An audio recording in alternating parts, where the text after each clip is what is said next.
to load. I have no idea what the fuck just happened.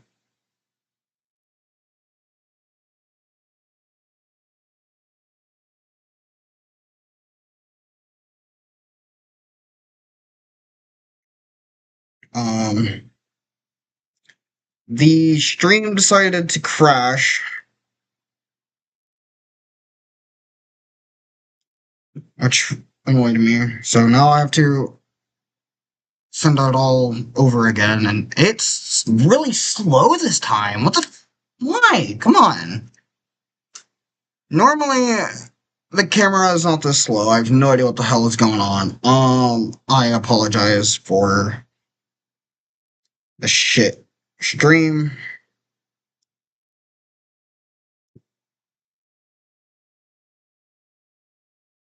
Um,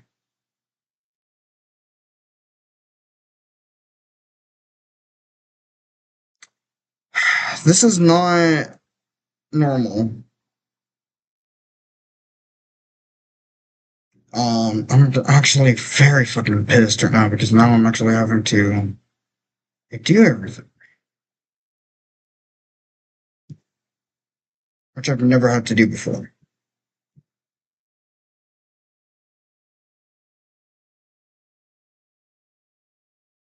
Which is upsetting. What the fuck? Why is my phone not charging? Jeez, man, this is pissing me off even more. Ugh.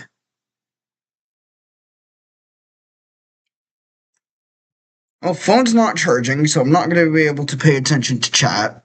And I also won't be able to look up the information and all that.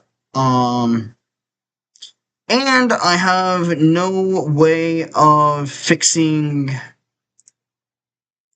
whatever is happening with this and why it's going so damn, like, awful. Okay, well, that's really sad.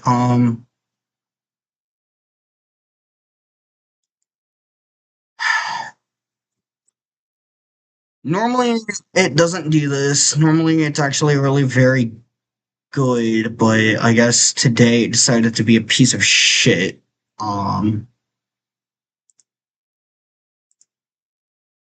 Alright, so that's that one. Let's swap it back. Nope. Nope. Nope, nope, nope, nope. Still really bitchy. Okay. Well, fuck. Fine, whatever.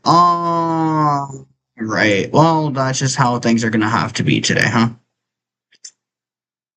So, what this means is simple. There will be no shots of the Fumo Chen because I'm just not going to be able to do that, which sucks.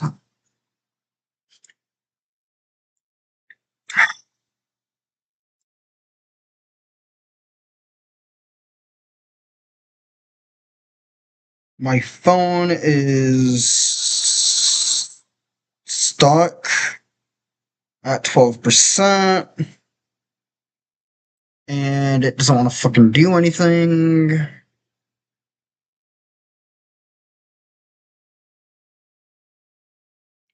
We'll just have to see how this goes. I have not used, god damn it, this laptop camera in a while, so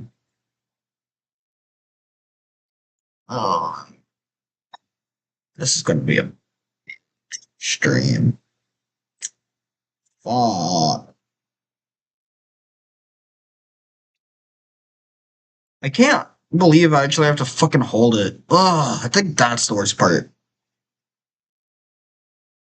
Yeah, no, I can't. I can't let go. I actually have to hold it. Well, this should be okay. I think. I don't believe anyone will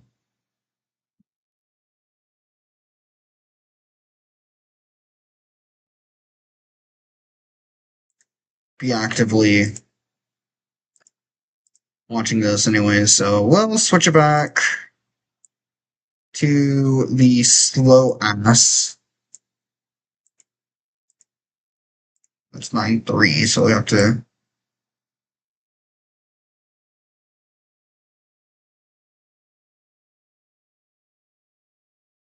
Oh, that's. Come on. Damn it, come on.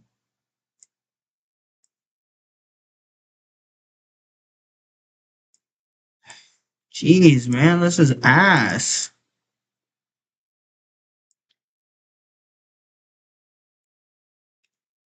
Okay. Oh, fuck.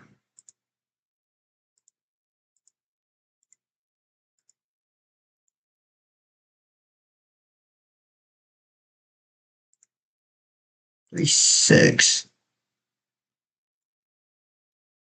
Okay. Cool. Alright, well. This is absolute hell.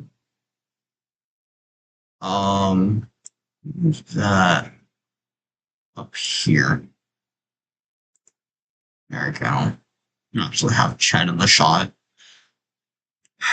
I've never had this happen. I don't know what to do. I don't know if this will be resolved. I don't even know if anything is working because the last stream crashed and it really ruined everything.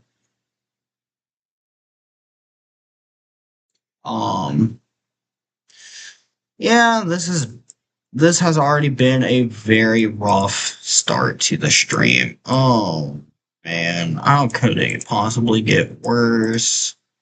Well, we'll find out. We'll find out how things can get absolutely worse. So we are now just about a minute away from the start of the stream. This is the first launch of the Vikram-1 rocket. Um, for the information of the flight. Your hands-on experience with one of the most complex system that exists on currently Vikram-1. Now coming back to steering of a rocket engine, or let us say the steering of rocket in general.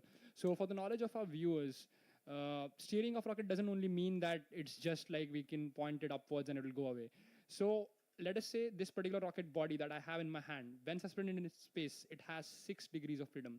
It means it can move in 6 different directions. To simplify that, it can move in particularly straight line in forward and backward way, top and bottom, let's say up and down, and in sideways. But then we have 3 more rotational degrees of freedom that we call, and that is like pitch, yaw, and roll control. So, and as Suyash mentioned, like I was fortunate enough to get an hands-on experience with the RCS thrusters when I was way back in 3 years. And it was like the first hardware of entire Skyroot that was qualified for flight grade integration. So it was a really great experience going on with the entire test campaign, the data analysis, and everything. And yep, now it's in the rocket. So yeah, feels great. Right, Hakil. I saw that you are mentioning pitch, yaw, and roll, and different parts of Vikram 1 handle different pieces of that. I mean, different components handle different pieces of all those things that you mentioned. On the way up, the solid rocket motors steer and pitch and yaw by swiveling their nozzles, and roll, as you mentioned, which is the spin around the rocket's own axis. It's handled separately, as Suya said, by a small dedicated liquid system during the climb. And once in space, the OM does its own fine pointing with the help of its own small thrusters, which help steer the rocket.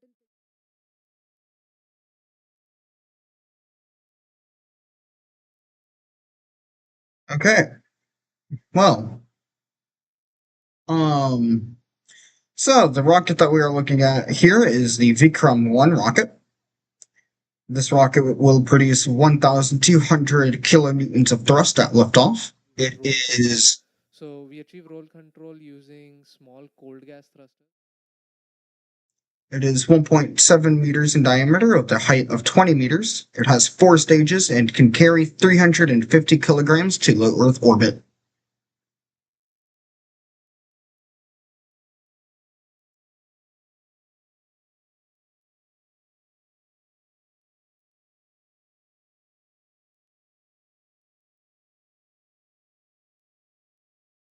Um,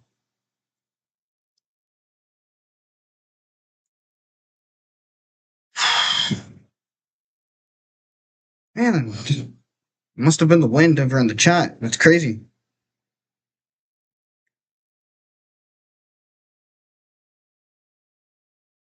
If you're wondering about anything, yes, I know the stream sucks ass. You don't have to tell me. If you really feel like it sucks, you can just leave a dislike. I don't care.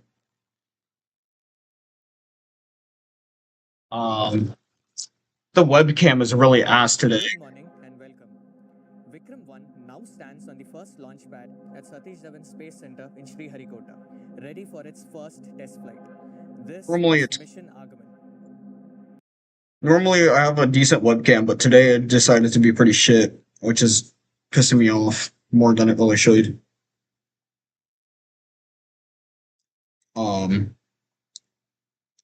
So yeah, you don't have to go and tell me that my stream is ass. I already know.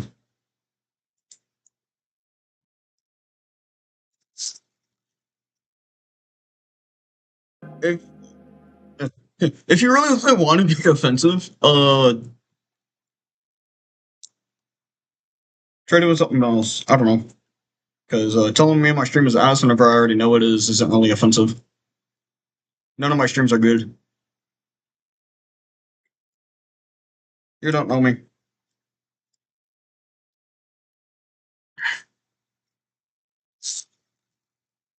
Yeah. I deliver ass. That's all I do. So feel free to dislike if you don't like it. It's alright. The YouTube algorithm treats likes and dislikes the same.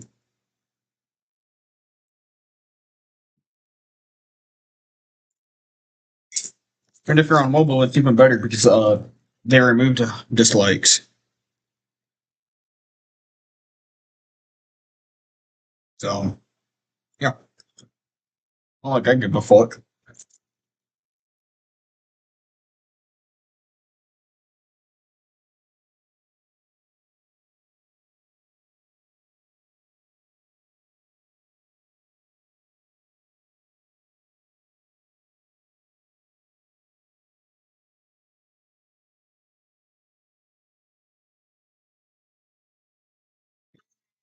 The phone just died. Awesome. So I just lost access to everything in there, which is amazing.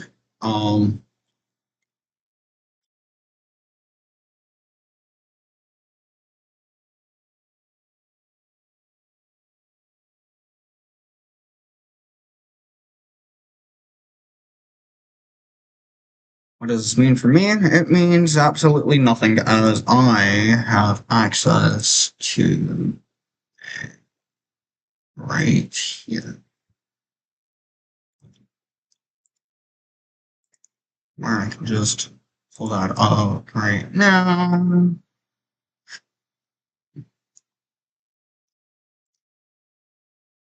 And I have access to chat. Awesome.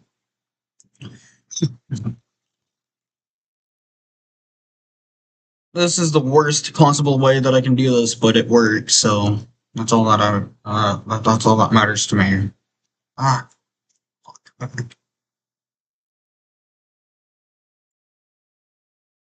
Looks like it's working. Yeah, it's working. Awesome. Man, I'm so fucking smart. Yeah, you could call my shit ass, but man, at least I'm not dumb. I know how to get access to chat.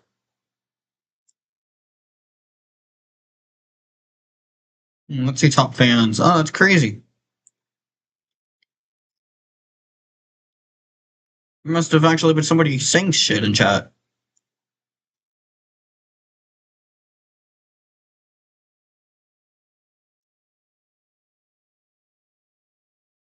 Crazy. I'm not seeing anyone.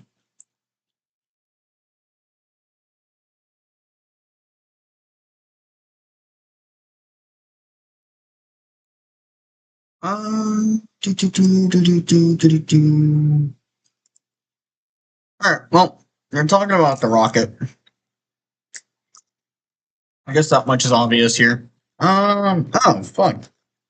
Finally charging again. Damn. That's crazy.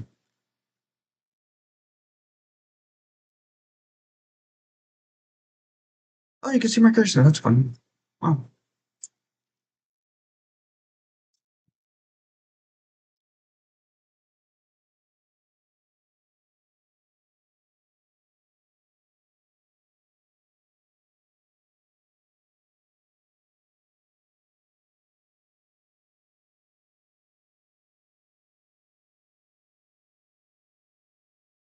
Yeah.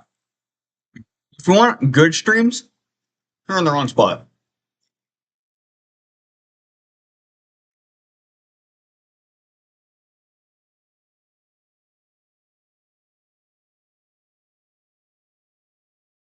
I mean, you could just look through all my streams. They're all trash. Especially my 12-hour stream, which got cut by YouTube.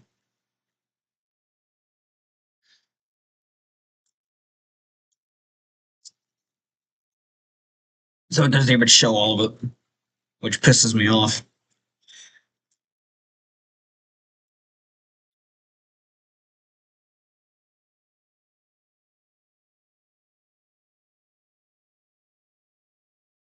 I'll be minimizing chat at about T minus 10 seconds. If they even show a countdown clock, which I guess they won't. Which I don't really blame them for.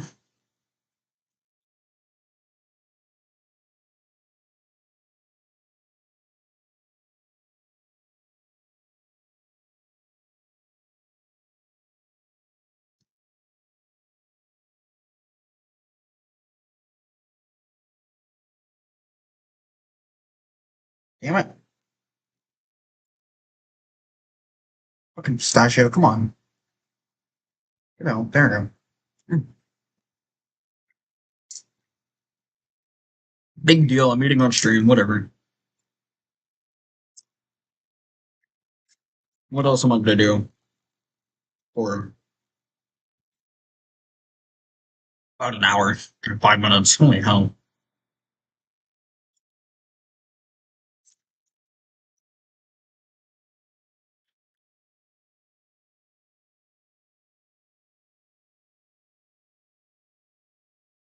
I could actually just go put the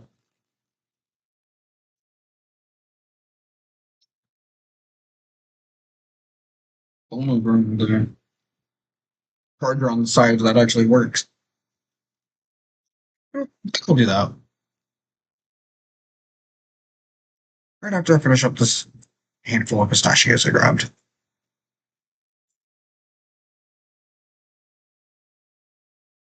Mm. Mm. Mm.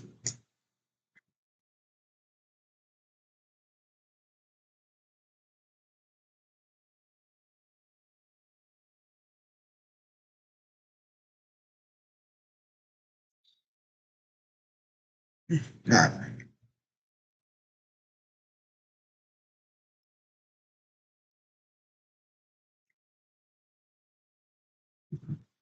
Ow.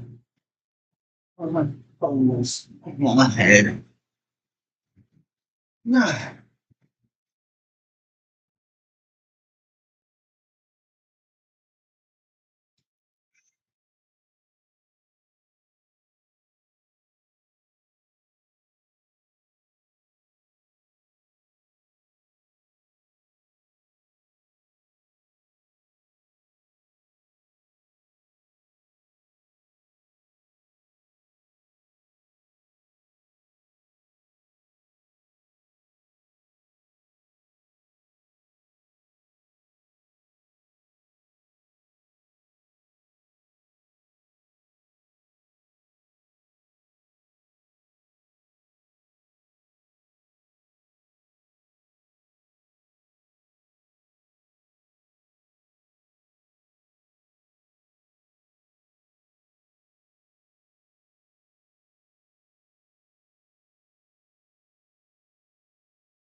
Thought about it.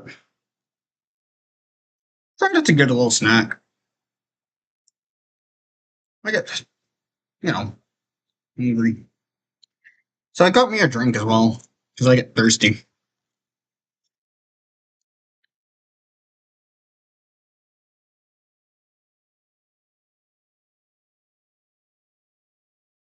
Ah, fuck. Alright, whatever. But yeah. Someone mentioned that this thing was earlier. Kind of thought that was funny, because, yeah, I know. Don't gotta tell me. You're watching shit. You're getting shit. Big deal.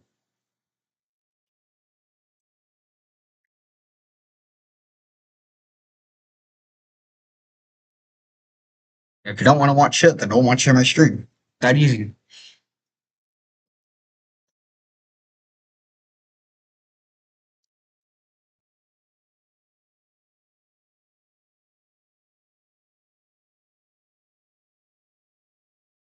If you're gonna be negative about it, uh, don't.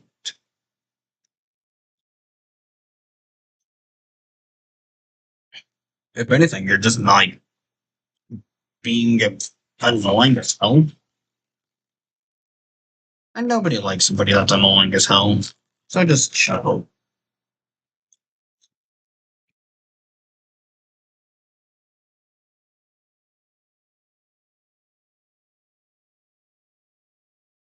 Alright. Um.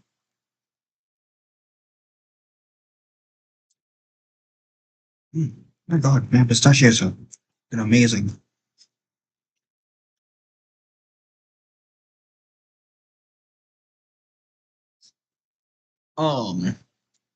Yeah. Whew.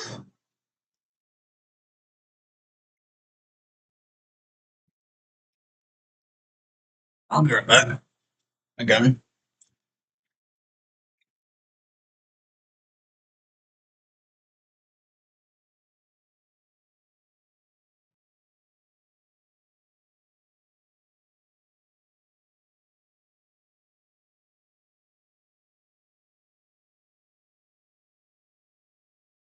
Oh, fuck.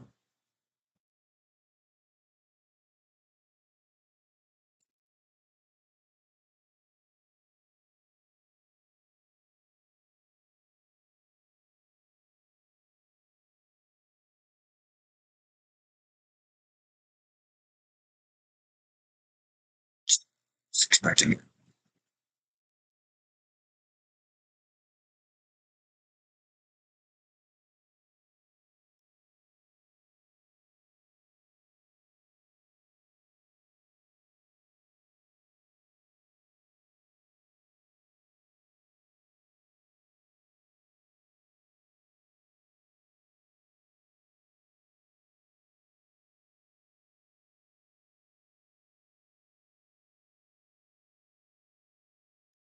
Stream delay, which is expected.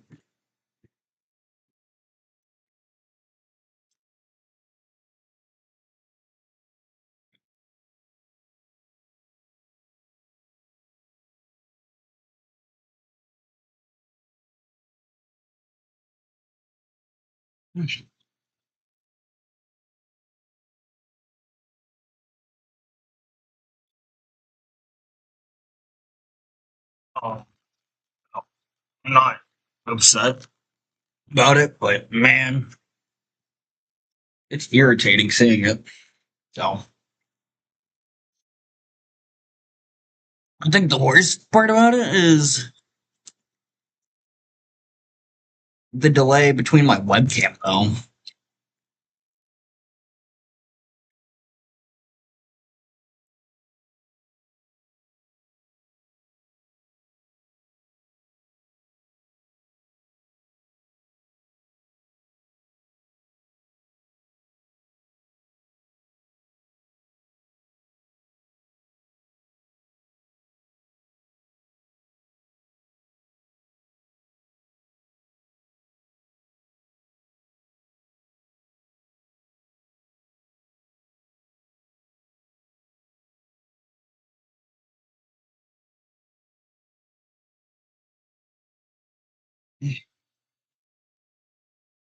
So this rocket is gearing up to be India's first private space company made rocket to fly.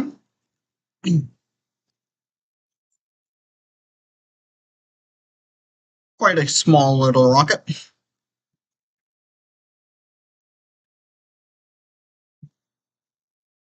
With a payload capacity near that of Electron.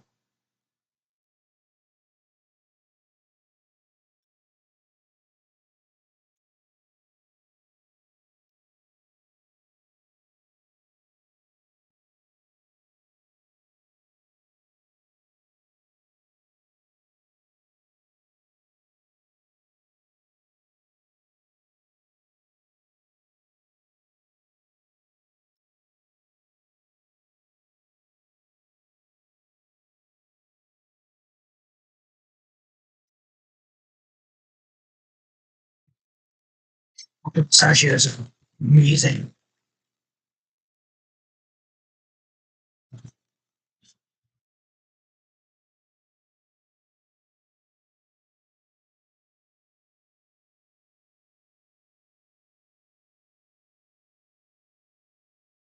Um,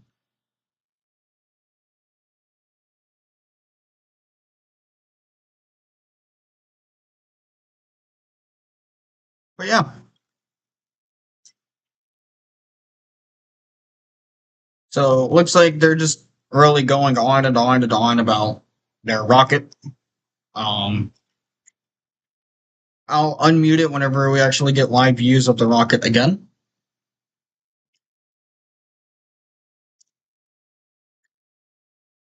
Since I don't want to just listen to a bunch of things just talking about the company.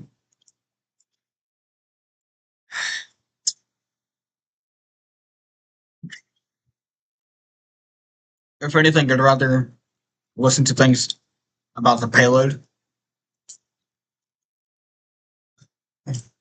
Which brings us to the description, which is where everything you need to know is.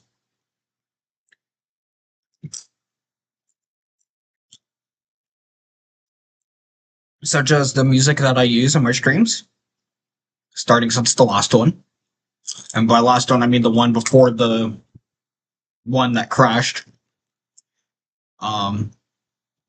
Which was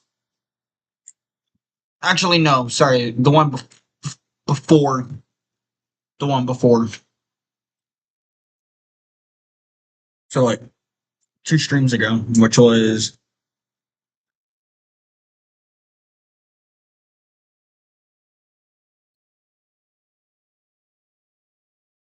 I think it was a Falcon 9 launch.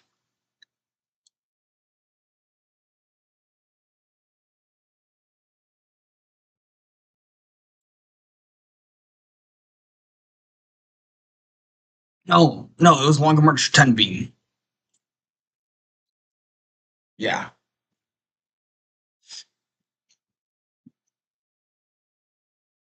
And that was the last time that I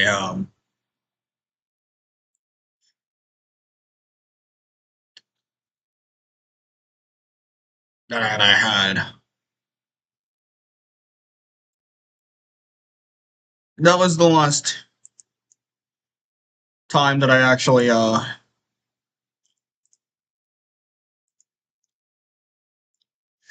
showed. Gosh darn it! That was the last stream that featured. That was the first one that featured music by my new favorite person ever, which is Peridot. Whenever it comes to music, so if you're wondering who the music is from, it's from Peridot. Highly recommend checking their shit out. They make amazing music.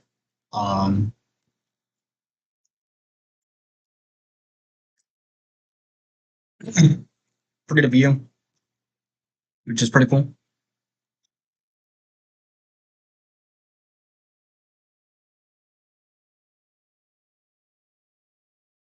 See, I wish I actually had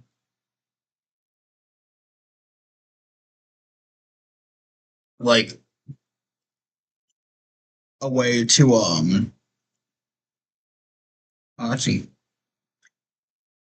Oh well.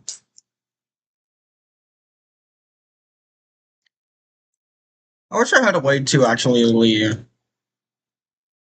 ooh, damn, stage 2. Shit. I wish I had a way to properly do shit. Like test out the camera ahead of streams and shit. I think the issue is um every time my laptop goes into sleep mode, it actually crashes the camera. So I actually have to be constantly on it or have OBS closed until right before I'm actually starting the stream. Otherwise, it just won't work for some reason, which is annoying, but it's whatever.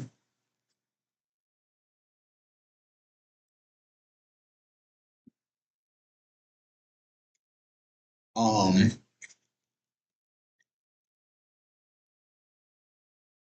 the camera that I use is a PlayStation 3 camera, known as the PlayStation Eye. Um,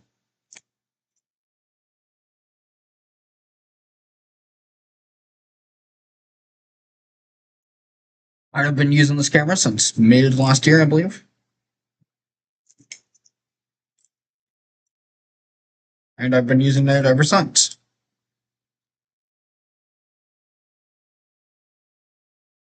It has a zoom feature on it, which is always really cool.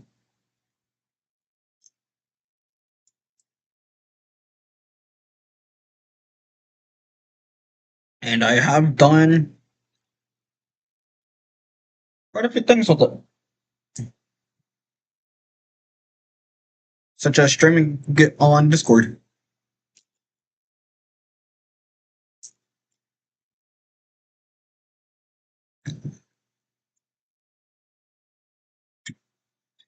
All using that camera. So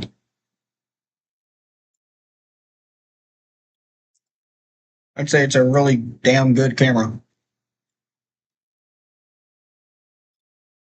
I love the random ass zooms on here. Hell yeah.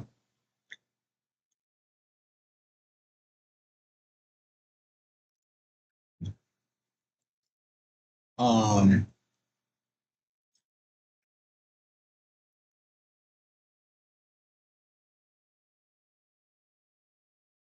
hell yeah.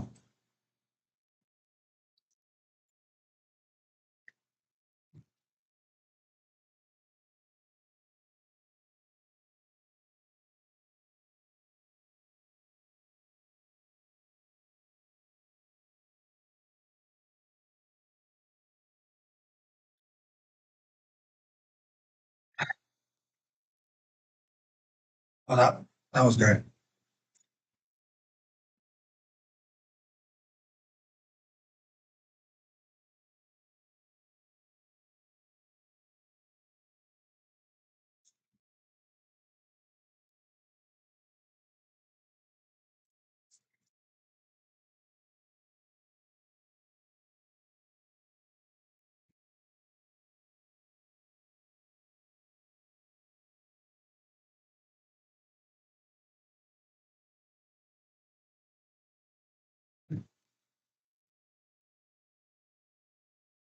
Hey, Liz.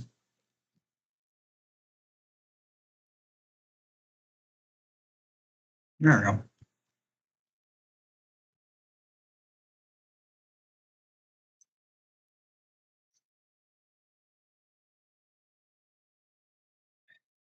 There we go.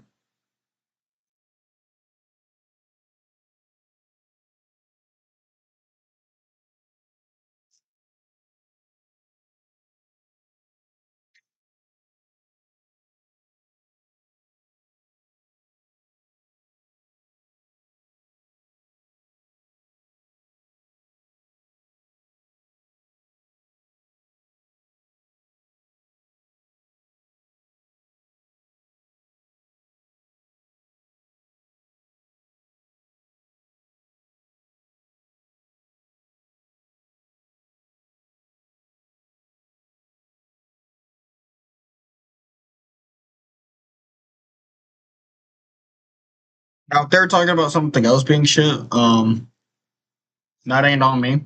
If they're talking about what I'm streaming being shit, that's on Skyroot Aerospace, not me. I cannot control what Skyroot shows.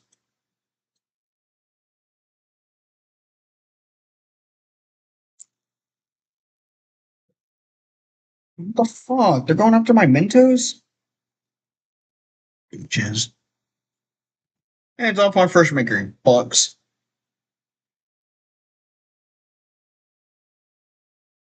Oh, damn it. My bad. They're Altoids. Fuck.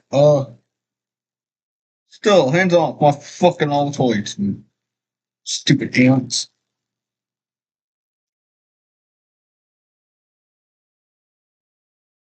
Ah, fuck. Alright. Get one in there for the boys, Chad. There we go.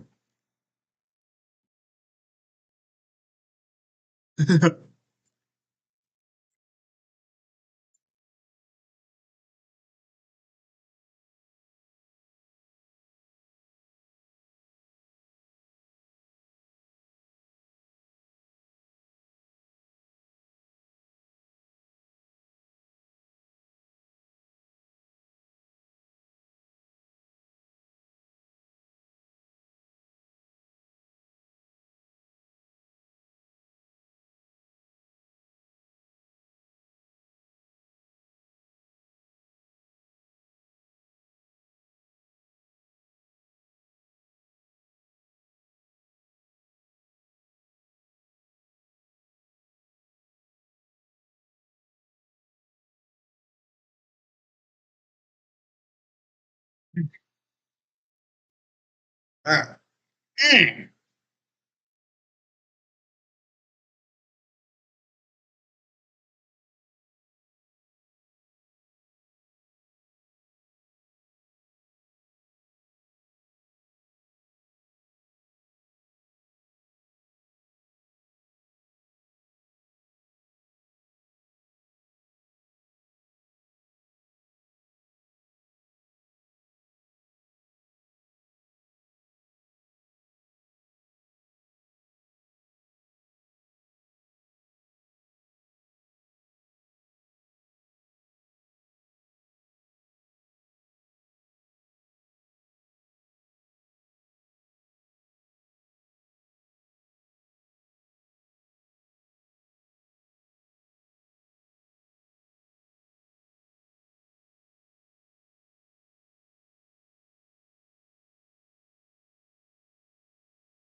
Shout out to that guy, by the way, who tried to rage bait me by saying that my stream sucked.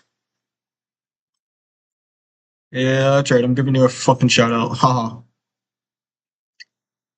You're not so special anymore. Ha ha ha. You thought you could rage bait me. El Bozo. Get fucked. There's only one person who's allowed to rage bait me. And that person only exists on Twitter.com. So, haha, El Bozo, get fucked.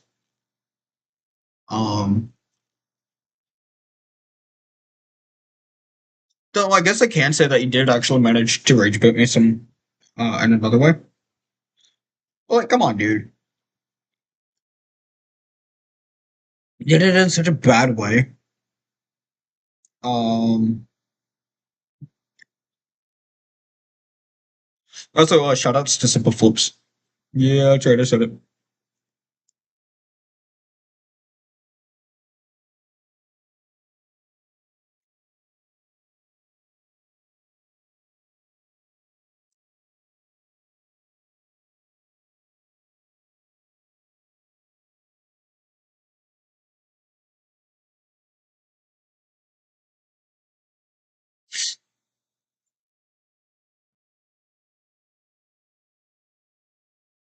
So we are now just about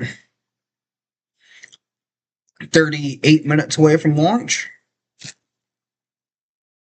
Everything continuing to point to a on-time launch at 1 a.m. Central Daylight Time.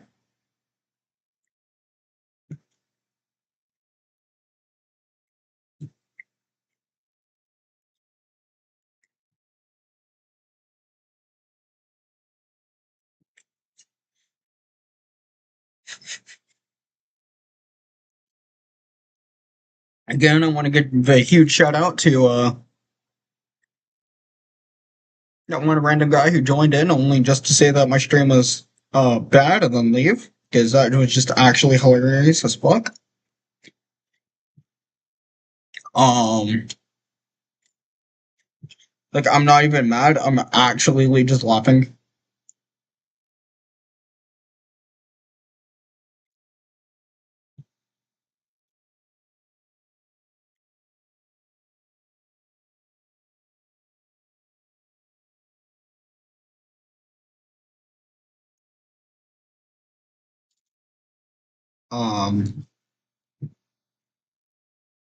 Like, actually.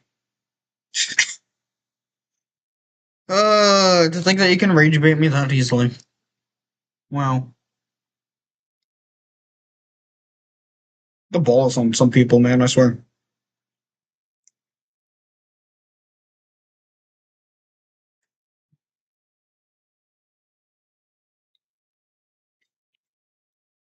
Oh, God.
Oh, man. I am Vaidehi Boyer, an aerothermal engineer at Skyroot Aerospace. Vikram-1 embodies years of focused work spread across 15 plus cross-functional teams at Skyroot Aerospace. And sitting here in MCC, we are extremely thrilled to see it stand on the launchpad today. जी हाँ, यदि आप अंतरिक्ष विज्ञान में रुचि रखते हैं या आप एक विद्यार्थी हैं या बस आज इस मिशन को लेके उत्सुक हैं, तो हम अत्यंत आभारी हैं कि आप इस समय हमारे बीच सम्मिलित हुए। मैं अखिल तेलंग, स्काईरूट अंतरिक्ष विभाग में घूर्णी यंत्र अभियांत्रिक आपका हार्दिक अभिनंदन करता हूं। और बस 30 मिनट के अंदर हमारा ये सारा परिश्रम उस क्षण में परिवर्तित हो जाएगा जिसकी हम सबको प्रतीक्षा थी, विक्रम-1 का प्रक्षेपण या लिफ्ट ऑफ। अब हमारे समक्ष मिशन नियंत्रण केंद्र के अद्भुत दृश्य दिखाई दे रहे हैं, जहां पर विभिन्न प्रकार के विभाग अपने अपने प्रणालियों का संचालन कर रहे हैं। और इस प्रसंग में हमारे साथ डॉक्टर जितेंद्र सिंह जी, माननीय मंत्री स्वतंत्र प्रभार विज्ञान और प्रौद्योगिकी तथा अंतरिक्ष विभाग, मिनिस्टर ऑफ स्पेस भी जुड़ने वाले हैं। और यहाँ स्काईरूट दल का उत्साहवर्धन करने के लिए हमारे साथ डॉक्टर पवन गोयंका जी, माननीय अध्यक्ष भारतीय निजी अंतरिक्ष प्राधिकरण इन स्पेस, और डॉक्टर वी नारायण जी, माननीय सचिव अंतरिक्ष विभाग और अध्यक्ष भारतीय अंतरिक्ष अनुसंधान संगठन ISRO भी हमारे साथ इस विशेष क्षण के लिए मिशन नियंत्रण केंद्र में उपस्थित हैं और स्काईरूट टीम का उत्साहवर्धन कर रहे हैं। That's right, Akhil. It's so wonderful to have so many dignitaries join us. We have Director Shah on screen along with Pavan and Bharat. And recently you just saw live views from the launch pad as well. And we're going to take you live over the next half an hour, right down inside the countdown, tell you what's happening behind the scenes, and take you through every major milestones. On your screen right now is ISRO Chairman Dr. V. Narayanan alongside Pavan Goenka, sir. And like we mentioned, this is the first launch, first test flight for Vikram-1. And today essentially is a chance to see how the vehicle really performs, gather as much data as we possibly can. And it's important to note that this is one of the first several flights before we get into routine commercial operations. So wherever you're joining us from, please settle in, count down with us for what could be a defining moment in India's space sector. अवश्य सुयश, विक्रम-1 इस समय प्रक्षेपण मंच पर स्थित है और अपनी प्रथम परीक्षण उड़ान के लिए तत्पर है। किंतु रॉकेट के बारे में जानने से पहले आइए जानते हैं स्काईरूट की कहानी। तो स्काईरूट एरोस्पेस स्काईरूट एरोस्पेस की कहानी हैदराबाद से प्रारंभ होती है, जो पूर्व भारतीय अंतरिक्ष अनुसंधान संगठन के दो वैज्ञानिक पवन कुमार चंदना और नागा भरत ढाका के एक साहसी विचार के साथ जिसकी स्थापना की गई, जो था अंतरिक्ष को सबके लिए सुलभ बनाना या opening space for all.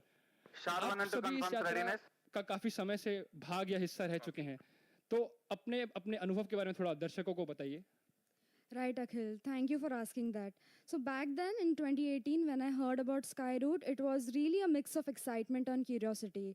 For decades, India had looked up to ISRO for every space milestone. India's space sector was opening up to private participation, creating room for companies like Skyroot to innovate, build, and contribute to the nation's growing space ambitions. Here was a private company which came out of nowhere and it said, "We are going to build an orbital launch vehicle from scratch."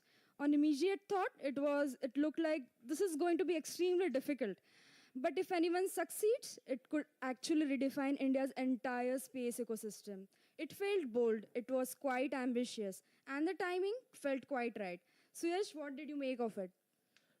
Yeah, Vedi, it was pretty mind-blowing, to say the very least. When we first heard about this, it was extremely exciting.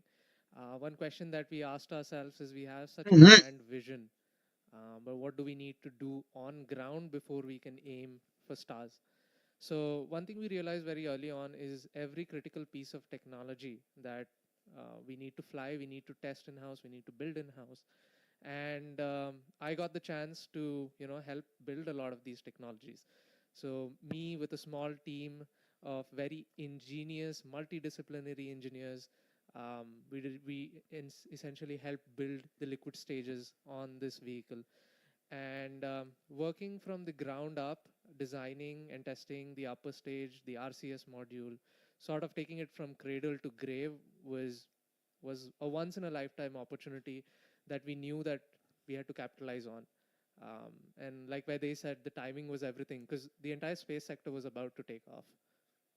Yeah, perfectly put, Suresh. I mean, if you look at way back in 2018 when Skyroot was founded, we had just handful of space companies, and now in like close to 2020, we had almost 100.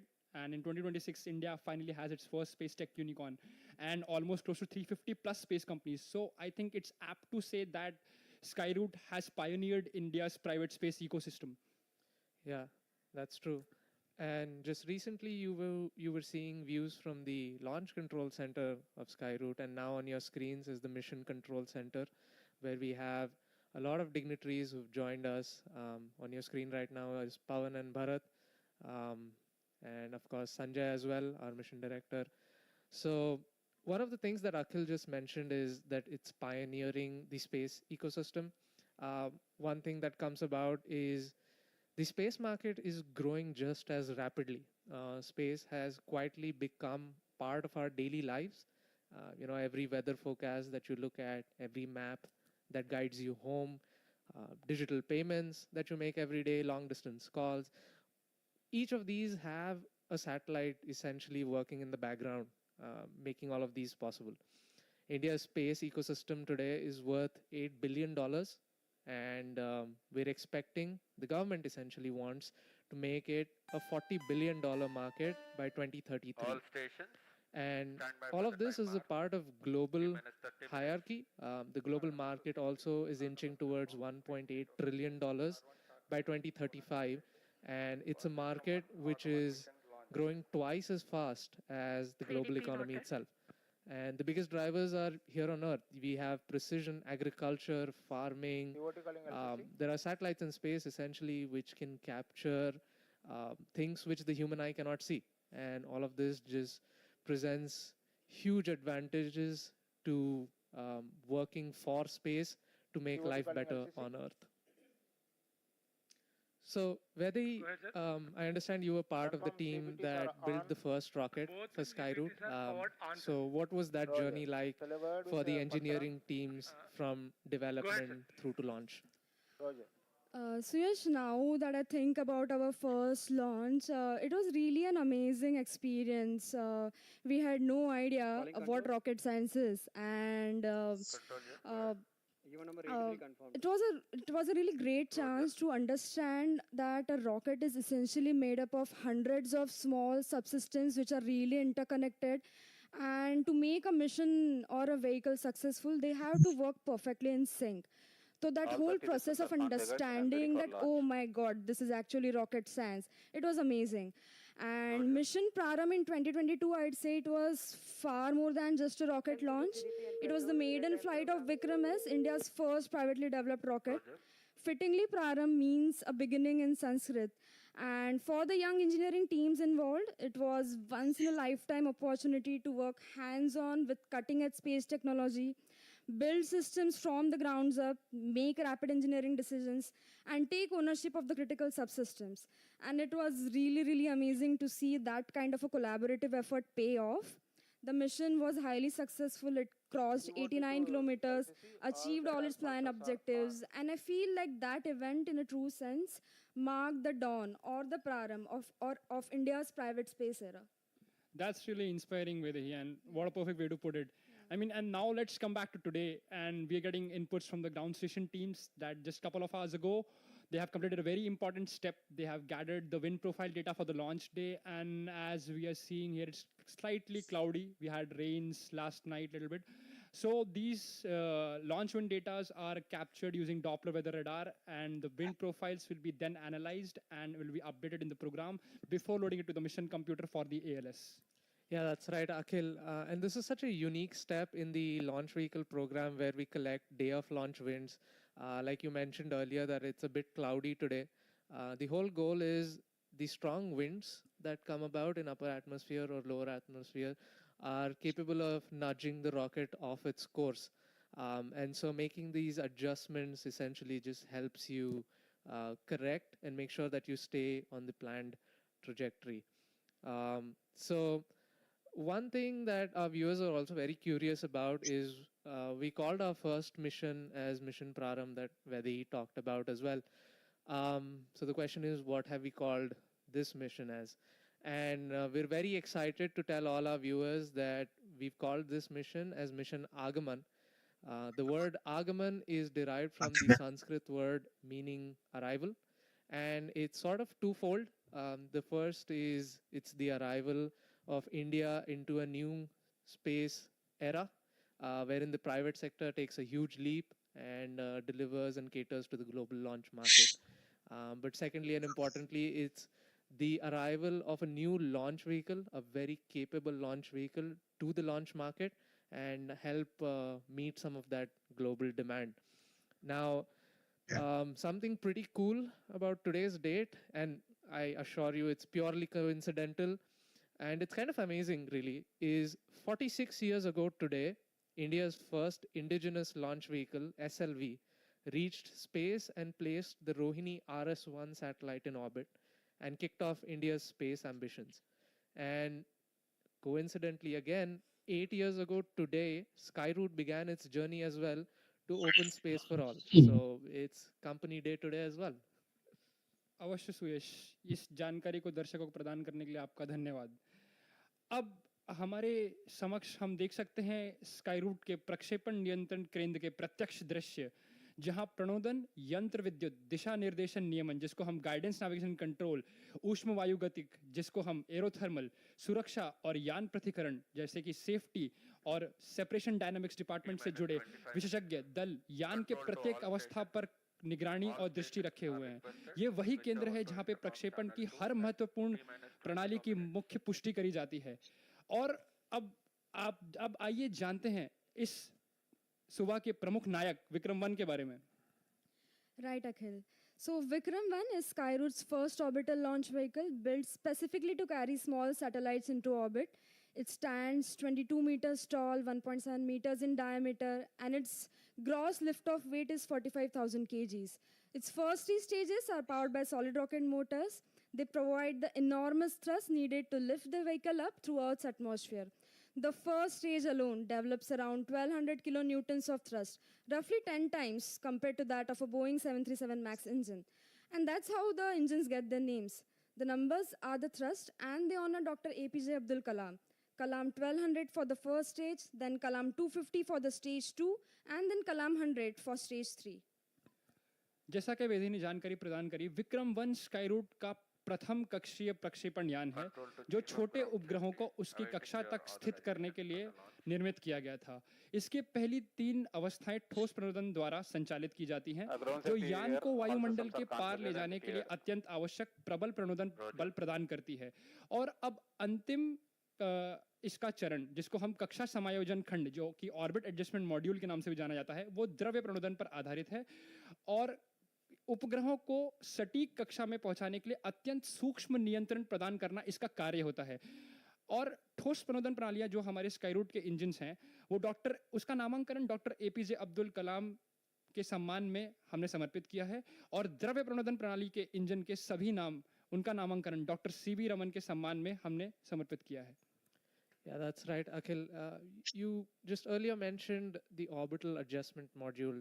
It's one of the liquid stages that we've developed. It has 500 plus components that have to work in unison. It's a very complex stage, and it's powered by liquid propulsion. It differs from the solid propulsion in the sense that it doesn't generate enormous amount of thrust, but it has a certain amount of precision that is only possible with liquid propulsion. So that's where we use the OAM stage for precise adjustments to the trajectory. And that's not the only place where we use liquid propulsion systems. We have an interstage on the vehicle, which sits between stage 2 and stage 3. And its whole job is to provide roll control for the vehicle during its ascent phases. And all those liquid engines are powered by hypergolic propellants, right, Suyesh? Yeah, that's right. So we use something known as MMH and N2O4. These are two chemicals. They're stored in separate tanks.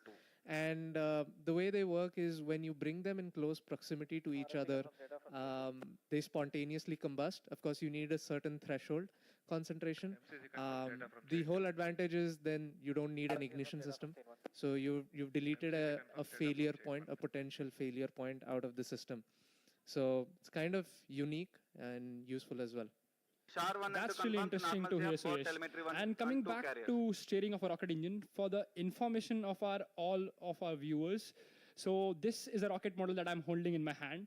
So if you suspend it in the air or space, we can say, it has unconstrained 6 degrees of freedom, out of which like 3 are straight line motion, or let us say translational, in which it can move forward, backward, upward, downward, and sideways. And 3 degree of rotation are rotational, which we call as pitch, yaw, and roll. So these are the 3, or let us say, mechanisms that are like, we can say, help in steering the rocket engine and the entire vehicle in the sense. That's right, Akhil. And I believe different parts of the vehicle handle different pieces of that. So on the way up, the solid rocket motors steer in pitch and yaw by swiveling their nozzles. Roll, which is the spin around the rocket's own axis, is handled separately by a small dedicated liquid system during the climb. We have a set of 4 thrusters which fire in pairs to control the roll of the vehicle. And once in space, OEM does its own point pointing with the help of small thrusters, which Suyash will tell us about. Yeah. So on the OEM stage, on the periphery of the stage, we have what we call as Raman mini thrusters. So they essentially generate 50 newtons worth of thrust, and they help in attitude keeping, which is essentially making sure that the spacecraft points in the right direction. So that covers the pitch and yaw. What do we do about roll, one might ask? So we have like these small cold gas thrusters. They're placed along the periphery of the stage as well, and they fire in pairs. So with that, they're capable of generating a rolling moment to roll the vehicle. Now, this whole architecture that we talked about, it's something that answers purely to the requirements. It's powerful where it needs to be, and incredibly precise where accuracy matters the most. And this is a philosophy that we've extended beyond propulsion. So all our structures on the rocket are made out of carbon fiber. This is India's first launch vehicle, which is made purely out of carbon fiber. Oh my God, man. It's 5 times lighter than steel. We also employ advanced Not propulsion sponsored, but technology. holy All our liquid shit. engines I can eat a are whole fucking additively thing of these. manufactured or 3D printed. And all of this, what it contributes to is it reduces Oh, the God. weight, it improves performance, and Oh, also God. increases manufacturing efficiency. The All in one net stream. sum of all these decisions is you have a rocket which is reliable, on demand, and affordable. That's true, Suyash. So, an update for our viewers. Just a while back, we got a confirmation that the guidance, navigation, and controls team, they have successfully completed gyro compassing and the static navigation profiling of the lens package. This is done so that the rocket knows its initial orientation with extremely high accuracy. In the process, the inertial navigation system determines the initial attitude of the vehicle by identifying the true north and the gravity direction with respect to a rotating Earth reference frame. So quite unique it is. That's true. And it's something very important for you to know where your orientation is before you make that journey to stars. It's sort of like using a compass when you're going out camping. You want to know where north is so that you can chart your journey accordingly. जी सुयश, और I think वायुयान में भी इसी सिद्धांत का प्रयोग किया जाता है और वो उसी सिद्धांतों पर निर्भर करती है। तो यदि अब हमको ज्ञात है कि रॉकेट किस दिशा में जा रहा है, हमारा विक्रम-1 प्रक्षेपक यान, आज की इस पूरी यात्रा का लक्ष्य क्या है, वो किस ओर प्रस्थान करेगा? Today's test flight is attempting a 450 by 450 kilometers circular low Earth orbit, or LEO, a region of space widely used for Earth observation, communication, and technology demonstration. But this is a maiden test flight. So what matters most today are the fundamentals. Today's test flight has 3 prime objectives: executing successful stage 1 ignition and liftoff, clearing the launch tower safely, and then gather as much data as possible from our onboard sensors. अवश्य विदय, जैसे आपने कहा कि ये एक प्रथम परीक्षण उड़ान है, इसीलिए आज सबसे अधिक महत्वपूर्ण ये है कि अभियान के प्रमुख उद्देश्य को हम जान लें। प्रथम चरण का सफल प्रज्वलन, यान का सुरक्षित उड़ान पथ से निकास और अधिक से अधिक उड़ान अंकों का संकलन। किंतु अंतरिक्ष तक पहुंचना अत्यंत महत्वपूर्ण है, ये हम सब जानते हैं, बट सही कक्षा में उपग्रहों को स्थापित करना एक कठिन कार्य है, right? That's absolutely right, Akhil. It's not sufficient to just simply reach the right altitude. The rocket must inject the payload with the correct velocity, the right flight path, and the precise orientation so that the satellite begins its mission exactly as planned. Yeah, that's right. Now that we know where Vikram-1 is headed, let's talk a bit about what it's carrying today. So what's on board today's mission?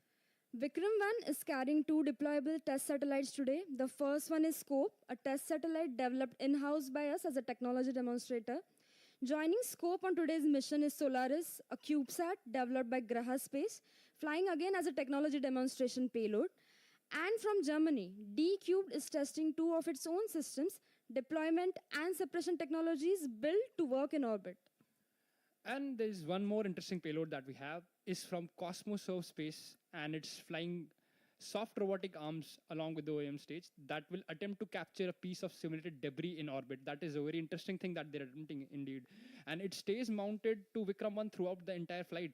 And if it works, it will be the first of its kind to demonstrate this kind of a experiment. And it's an early step to clearing the space debris in general. That's a great initiative, I think. Yes, definitely. And there's two more payloads on board, ones that celebrate creativity and India's scientific heritage. The first is Cosmic Bloom, a delicate floral diamond artwork from Cosmos Diamonds. The second is quite something else entirely. It's a micro art, an 18-karat gold rocket crafted by Telangana artist Ajay Kumar Matewada, holding three tiny sculptures of Nobel laureate Sir C.V. Raman and visionaries Dr. Vikram Sarabhai and Dr. APJ Abdul Kalam. Each one of them is smaller than a grain of rice, and it's a fitting tribute because all these three names essentially live aboard Vikram-1 itself. The Raman engines, the Vikram-1 vehicle, and the Kalam motors. Now, as we count down, of course, it's worth taking a pause to appreciate where this journey is beginning from. Vikram-1 lifts off from the first launch pad here at Satish Dhawan Space Center at Sriharikota, more familiarly called as the Shar Range, a place that has witnessed some of the most defining moments in India's space program. That's correct, Suyash. This very pad has a proud history and legacy of its own. This is the exact place where Mangalyaan set off for Mars in 2023. And Sriharikota itself has launched India's greatest space journeys, like Chandrayaan to the moon, Aditya L1 to study the sun. And now, our very own Vikram-1 adds its own chapter on its journey to the stars. That's right, Akhil. Missions like Vikram-1 are helping position India to serve the fast-growing global demand for small satellites, and they reflect a wider momentum as well. Under national initiatives championed by Honorable Prime Minister Narendra Modi ji, Make in India, Atmanirbhar Bharat, Skill India, this country has been building exactly the kind of indigenous innovation, advanced manufacturing, and high technology skill that a vehicle like this is built on, and which is why today's mission is of utmost national importance. Yeah, and in some of those initiatives that you mentioned, we also have Gati Shakti, which has essentially eased the way we get approvals and get things done for what could used to take years on end, now is simplified to a matter of minutes just sitting at home. अवश्य, किंतु उस तीव्र गति और तीव्र प्रगति का बड़ा भाग एक महत्वपूर्ण मोड़ से जुड़ा है, जो कि 2020 में ऐतिहासिक अंतरिक्ष नियमों के परिवर्तन के परिणाम स्वरूप जो इन स्पेस संस्थान की स्थापना हुई थी, और इस संस्थान का कार्य शासन तंत्र और निजी अंतरिक्ष क्षेत्र के मध्य एक समर्थ, सुगम और दूरदर्शी सेतु की स्थापना करना था, जो कि काफी कठिन कार्य है, और स्काईरूट जैसी सभी संस्थानों की ये यात्रा को सशक्त और आधार प्रदान करता है. इसीलिए हम इन स्पेस के प्रति हार्दिक कृतज्ञता व्यक्त करते हैं. That's right. We have live on our screens views from the launch gallery where hundreds of students, actually thousands of students, have joined us on this historic mission. these are the people who are the future of our nation, and we encourage them to join us on this journey with us to the stars, take up projects in future which contribute to the space sector and the national space ecosystems as well. Now that we've explored the significance of today's mission, let's take a closer look at what Vikram-1 is about to do in a few minutes. Of course, Vikram-1 will lift off and ascend vertically from the launch pad before That's executing a fucking pushover amazing. maneuver, Holy and shit, from that thing there it looks will amazing. gradually transition into what's known as a gravity turn. That sounds a little counterintuitive. And if the launch vehicle is headed straight to space, then why does the rocket just keep not going straight up? That's a great question, Akhil. While gaining This altitude is Skyroot important, LCC to reaching orbit is automated all launch about building sequence for horizontal Oh my god, velocity. yes, look at it. Gravity turn allows the rocket to efficiently accelerate around the Earth rather than simply away from it, using less propellant while achieving the velocity needed for event orbit. number 104. Yeah, and Completed. we've just heard callouts from the Mission Control Center that the Roger. automatic launch sequence has been activated. It's one of the preliminary starts to the program and a very important point. At this point, the countdown is now fully automated with hundreds of onboard commands executed in precise sequence, leading us to liftoff. And although the process is entirely automated, I believe the mission teams are closely involved, right? They have to ensure that every system is operating at its nominal health conditions. And correct, Vaidehi, if any one of the many critical parameters that we observe in during the entire sequence goes out of its nominal expected bounds, then the rocket smartly aborts the entire sequence and initiates a preloaded set of commands, and that will safeguard the entire vehicle. And then the people stationed at the ground or the engineers can have a closer look. And if the issue can be resolved within the stipulated time, then we'll have the sequence back again and we can go ahead with the launch. Yeah, that's right. This is something very useful to have wherein engineers can resolve faults and understand if there's something that can be quickly fixed, and then we can continue back on ALS. So I think we were just talking about what the rocket does. And once stage one powers the vehicle for nearly 100 seconds, something important comes, which is max Q. Right, you're right, Suyash. As the vehicle continues to pitch over and accelerate, We it have approaches one the of the flight most profile demanding phases of the available ascent. Nearly to the 25 public. seconds into the flight after the gravity turn is max Q, the moment of maximum dynamic pressure. This is when the rocket experiences the greatest aerodynamic loads, a true test of its structural strength and engineering precision. Yeah. So now we're at T minus 9 minutes and we're entering another crucial phase of the launch countdown. The launch team is now carrying out a final series of vehicle health checks and making sure that Vikram-1 is fully prepared for flight. Yeah, as we can see on our screens, one of the most key milestones at this stage has been completed. That is the transition from the external ground power to the rocket's onboard batteries. Up till now, the vehicle has relied on its own ground support systems, but from this point forward, every stage must successfully power itself.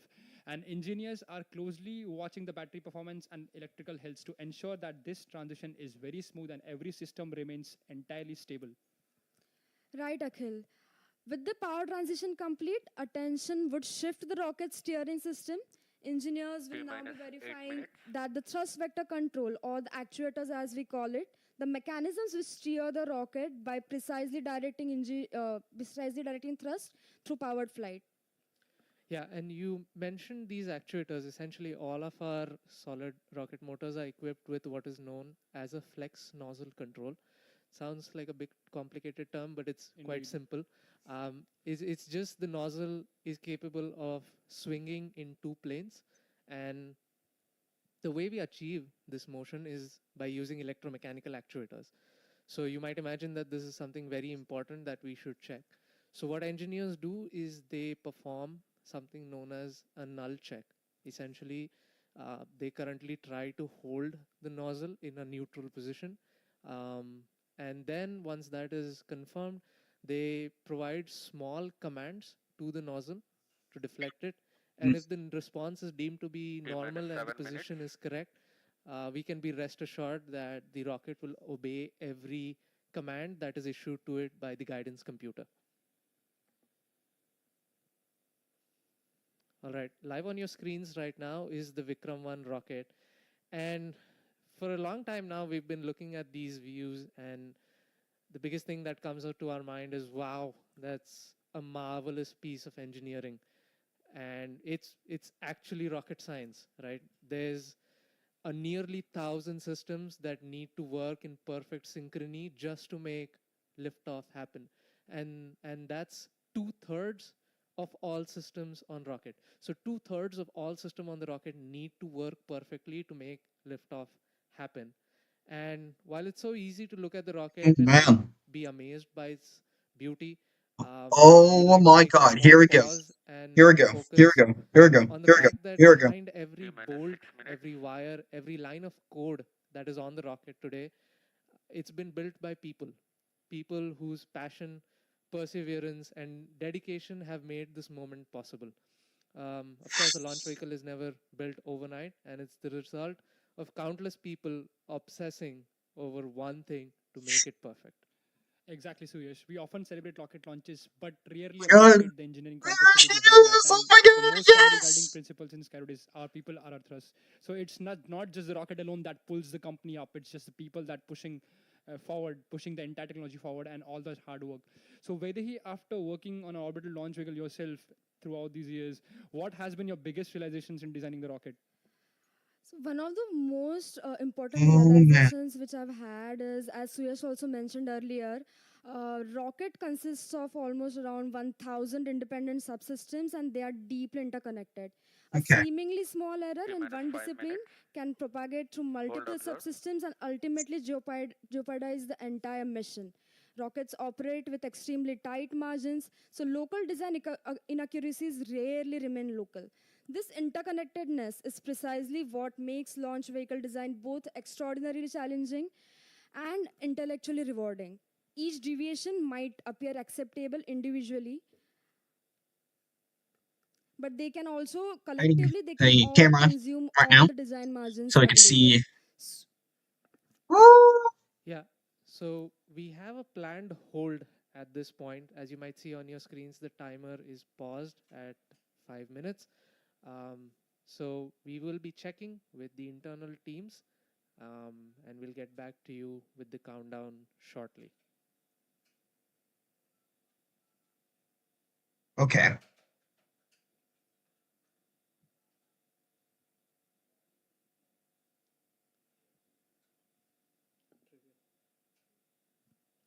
Okay.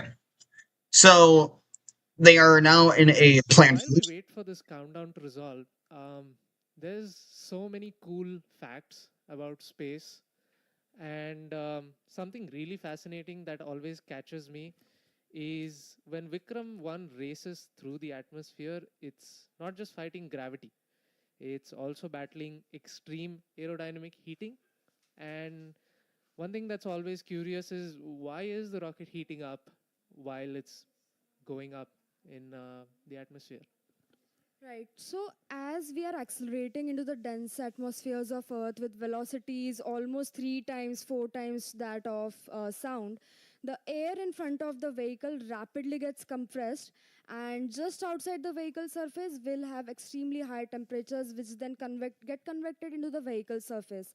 So, just a simple question: do you guys know like what is the heat flux which we face standing on the Earth's surface due to the Earth's radiation? I think 1,000 watt per meter square, kind of. Am I right? That's right. That is 1,000 watt per a meter square. It's around zero There is point a 0.1 hold watt per and centimeter countdown. square. Request When all Vikram people 1 to sit in their ascends into the places. Earth's atmosphere, its nose tip can face around 15 watt per centimeter squares of heat flux. That's pretty large. I mean, as compared to humans, if we, yeah, That's on right, Earth. that's right. And we really need to design a thermal protection system to keep the structural design under the set constraints. If we don't design any thermal protection There is a system, hold the at T minus 5 vehicle minutes. surface might Request all end up people to going to be in their 1500 places. degrees Celsius. And Okay. So I believe we just heard that they are releasing the hold here in a bit. Control to all stations. There is a hold observed at T minus 5 minutes. All stations are requested to be on standby mode.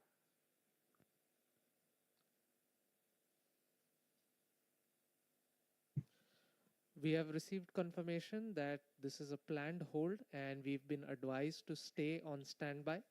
We will communicate regular updates to you, so please stay tuned with us. Okay. No. So, stations are on standby right now. The window closes at 4 a.m. Central Time, so, I will be standing by, checking social pages of Vikram, providing a live update right now on the hold.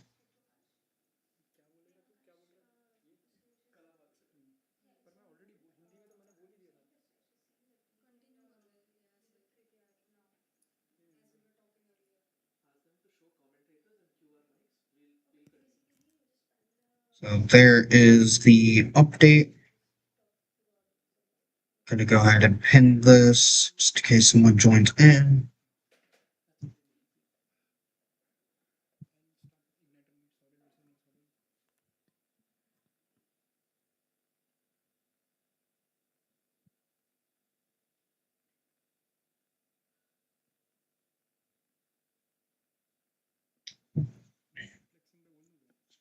So there we go. So again, they are in a planned 5 minute, T-minus 5 minute hold.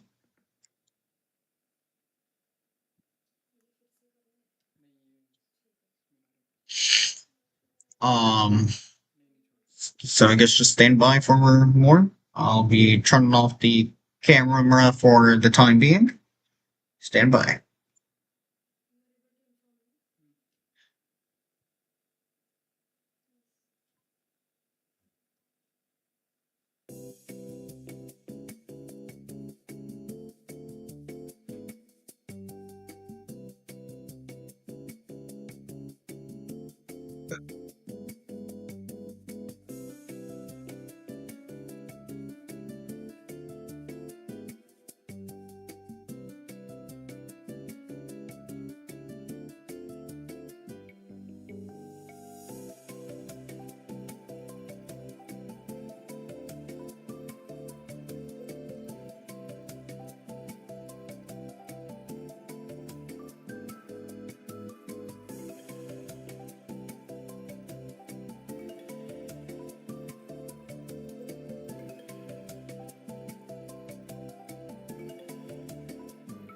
Alright, another fun fact while we wait for this hold to resolve is we always take pride in naming our hardwares, and most of them have been in honor of some exceptional minds. So Akhil, why don't you tell us about some of our naming conventions? Yeah, I mean, if you can see in the rocket itself, all our rockets and the launch vehicles are named in the honor of Dr. Vikram Sarabhai, the very father of Indian space program, we call him. And all our solid rocket motors, their names are dedicated to Dr. APJ Abdul Kalam, a very own missile man. And all our cryogenic engines, we have dedicated the names to Dr. Satish, Dhawan, which we are the center we have also Satish Dhawan Space Center dedicated to him. And then we have our hypercolic engines, Raman, and then we have dedicated that name to Nobel laureate Dr. C.V. Raman, and our mission computer after the renowned mathematician Srinivas Ramanujan.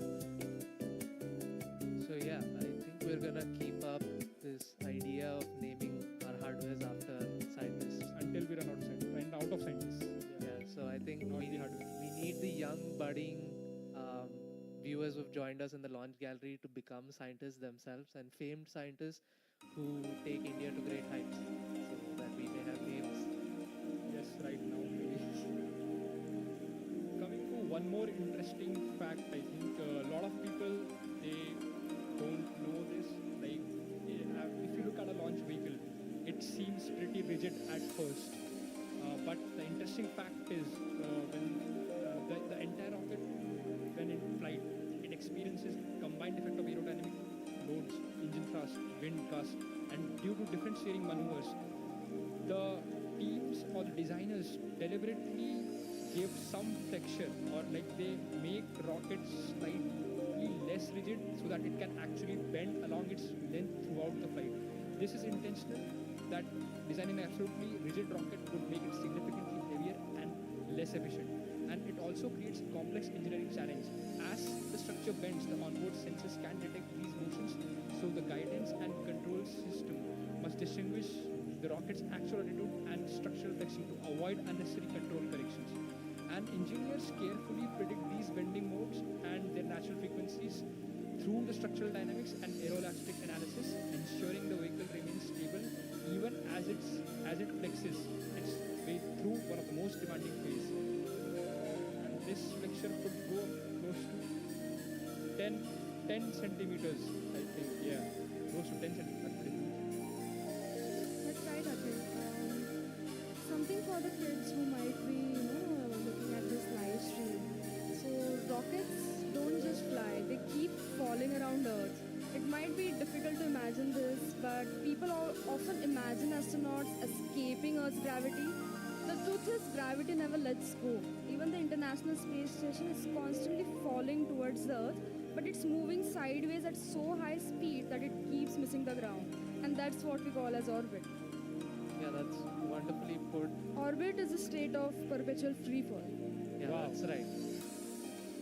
And you spoke about how astronauts on the International Space Stations are also constantly falling towards Earth. And with us today in the Mission Control Center is our very own astronaut, Shubhanshu Shukla. He's been following Skyroot's journey from a very close distance. He's part of our family as well. And he's here to cheer us on. So we thank him for his presence.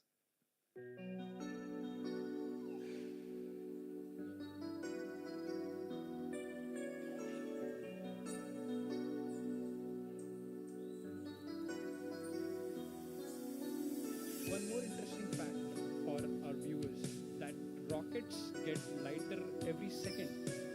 Unlike an airplane, a rocket becomes lighter every second because it continuously burns and throws away propellant. Because in aircrafts we have air-breathing engines, so the oxidizer itself is the air that the turbofan sucks in. But when you have a rocket, you cannot have.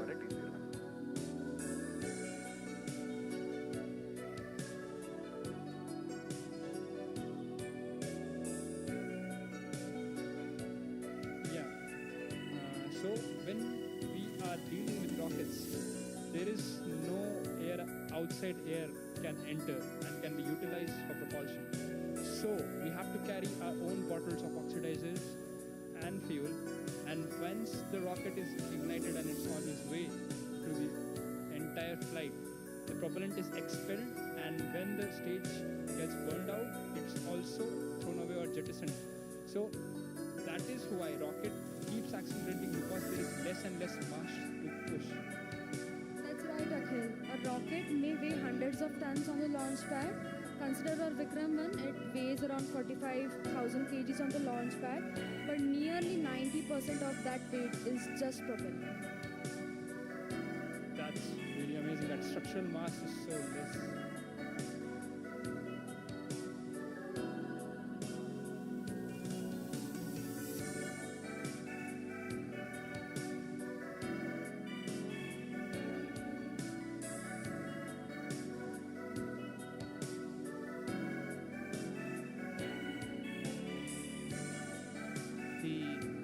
Views on your screen are from the launch gallery in Sri Harikota, and we have thousands of students who've joined us from all over the nation, and they're eagerly waiting the launch of India's first privately built orbital launch vehicle, Vikram-1.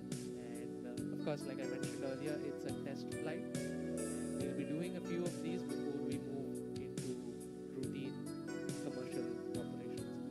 We are in a state of hold for now. For the viewers who've just joined us, we have successfully initiated the automatic launch sequence at T-minus 11 minutes, and a lot of the key events that went into this have been executed. We have a hold right now at T-minus 5 minutes, and switch over to internal power, wherein the vehicle is now powering itself. All of the null checks on our actuators have been completed. So essentially, the vehicle's steering systems are in great health. And we're at a planned hold. One quick look at the rocket as well, standing on the launch pad.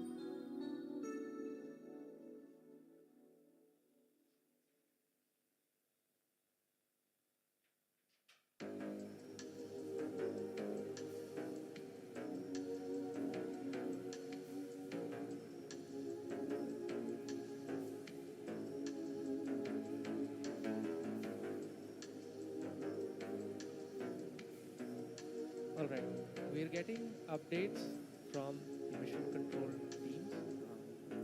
The hold that you observe on the screens was due to a hold raised by the navigation team. Vehicle directed to launch control. Please do the needful pre-exercises to re-initiate engine and confirm your readiness. And we've gotten confirmation that we will be starting ALS shortly, so please stay tuned.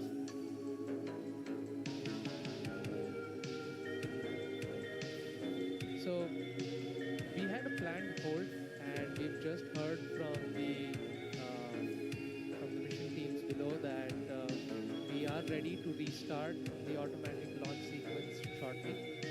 And just to recap once again, Vikram-1 is on the launch pad. It's ready and eagerly awaiting its first test flight. We've had the initiation of the automatic It's launch coming sequence, back. and through that we've completed the internal power switchover, which means the vehicle is now powering itself using its own batteries. We've also had the null checks been completed, and we're now waiting for the next window to come about for the ALS to restart. Okay, so now that we know that the ALS is on hold and soon we'll be back with a new time and the restart of ALS, let's talk about the entire journey of Vikram-1, the mission sequence. Now we know that first 100 seconds of the flight, the stage 1 will power the rocket to the denser layers of the atmosphere, and exactly at an altitude of 53 kilometers at 103 seconds, the stage 1 burnout will happen and the stage separation will initiate. And after that, the stage 2 will ignite and it will power the rocket through the thinner layers of the atmosphere while keeping the same level of acceleration. That is the point. And later on in the stage 2, during the stage 2 burn duration, later half, you have the payload fairing and it separates, and this is the first time when the payload or the satellite is exposed to the atmosphere or to the space, the higher layers of atmosphere, which is exactly nearly close to space. Yeah. Having protected the satellite throughout the ascent, that the fairing's job is done. Yeah, that's right, Akhil. And you mentioned that the PLF, or the payload fairing, is the portion that essentially protects the satellite from the difficulties of the environment that the rocket goes through. The question then becomes, how do we separate all our stages, right?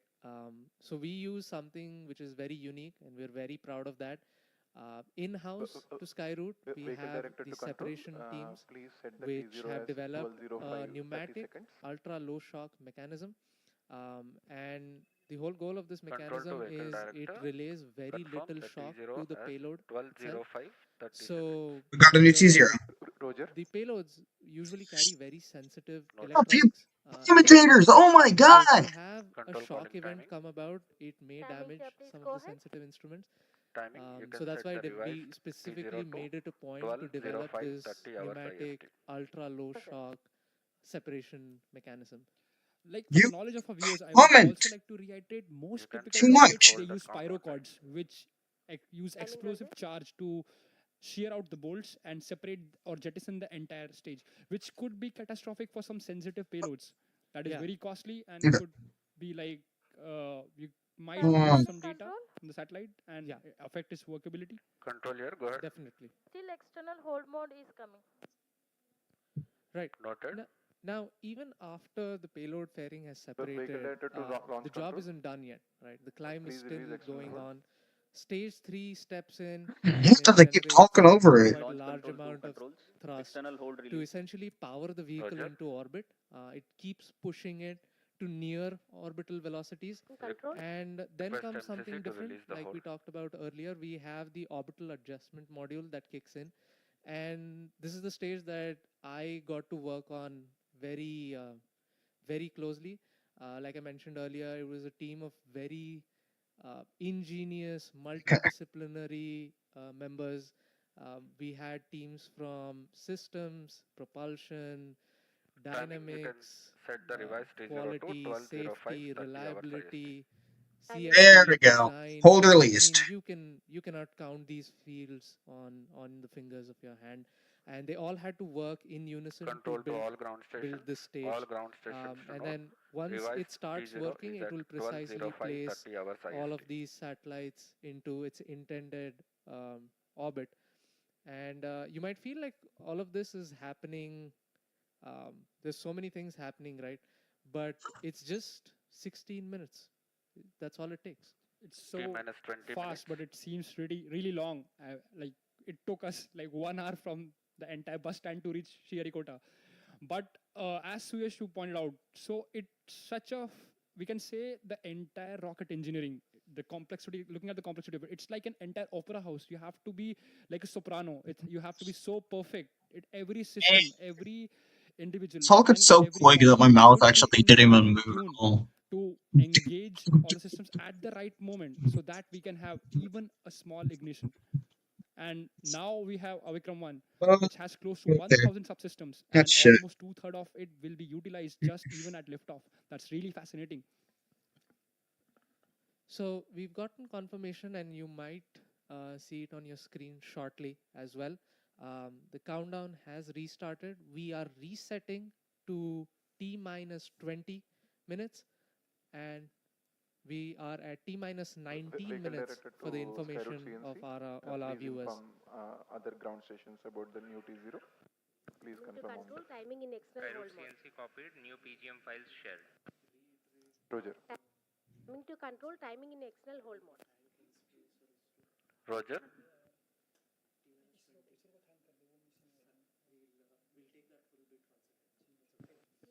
Skyroot LCC to all. S2 and S3 HMS is event number 97 completed. Roger. Control to LCC, MCC and RSO. Please note timing confirmed external hold mode. Skyroot LCC to all station. New T0 is 12:05 30 seconds. All right, we're hearing from the mission control that the new T0 time or the Oh, liftoff time for T minus 18 mission minutes. Aagaman is reset to 12:05 p.m. So stay tuned. We'll be with you, and we'll give you some more space trivia. We have a lot of those, and yes. we'll also take you through the journey of the rocket as well.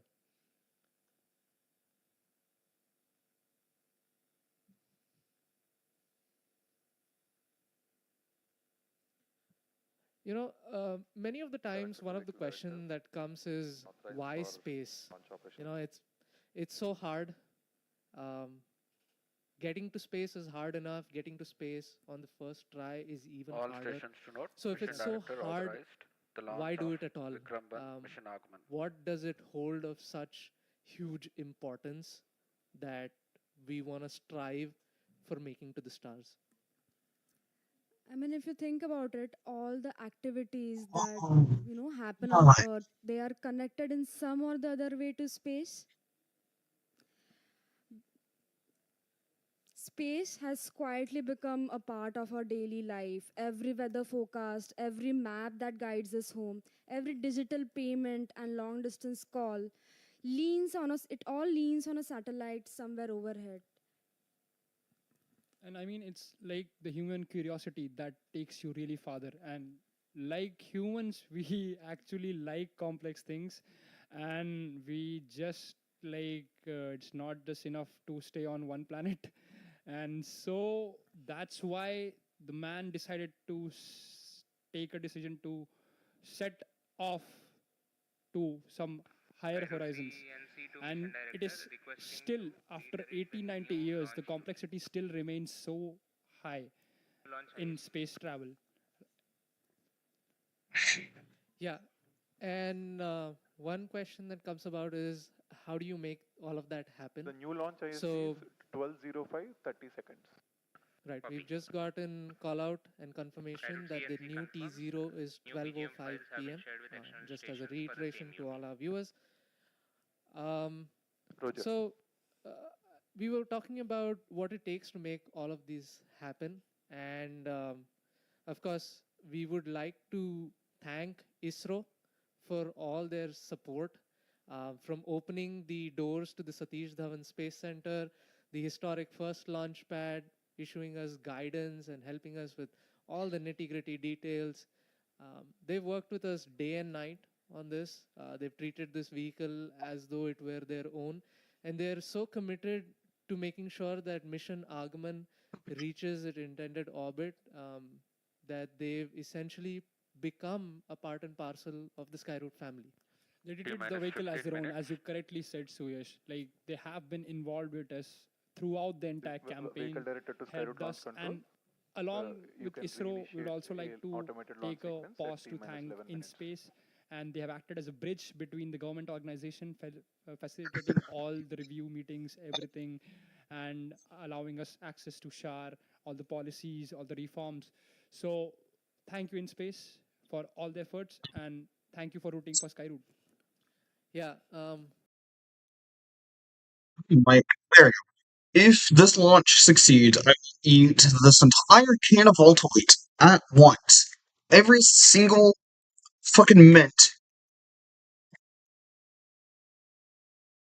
All at once. And I'm not joking. Only if it succeeds.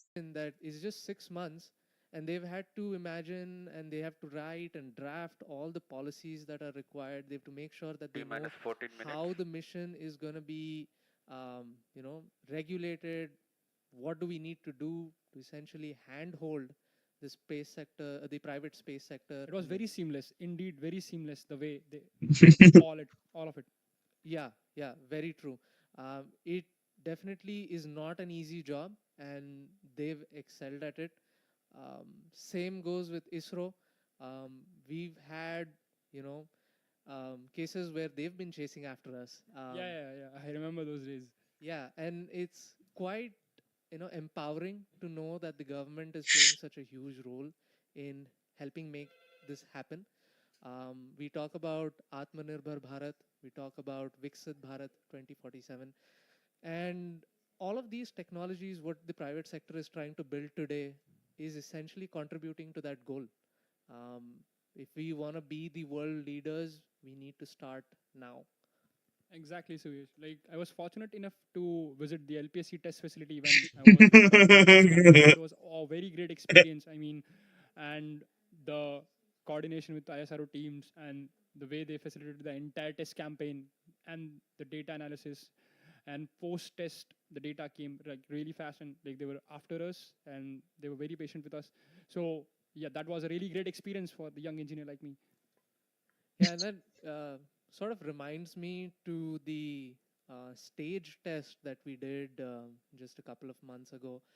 I think nearly 9 months ago. Yeah, around I think October. Yeah, October, I think. And so that was the test of the orbital adjustment module. It was a all-inclusive test. We had the entire stage. We had all the engines, the thrusters. We had the avionics. We had something quite interesting and T-minus 12 melodic minutes. as well. We played Sare Jahan Se Acha using the Raman Mini thrusters on the stage, which was something very unique, very captivating to the young minds. Many people did not think that you could play music out of the screeching sounds of 50 Newton Raman Mini thrusters. Again, an opera, I told you, right? Yeah, definitely.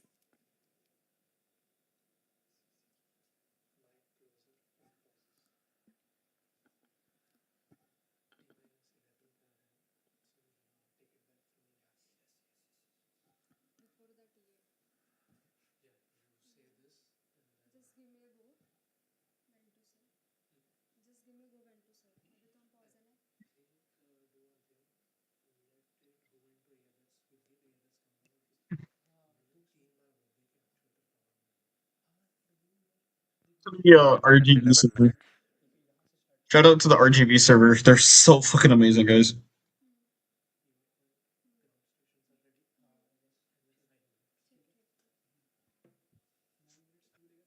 Automated launch sequence initiated. Roger.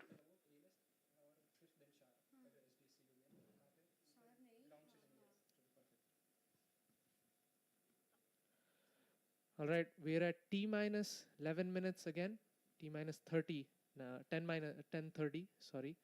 And the automatic launch sequence has begun. We are in the pre-checks phase at the moment, where all the teams are essentially checking the health of the vehicle once again, making sure that all systems are operational and go for launch.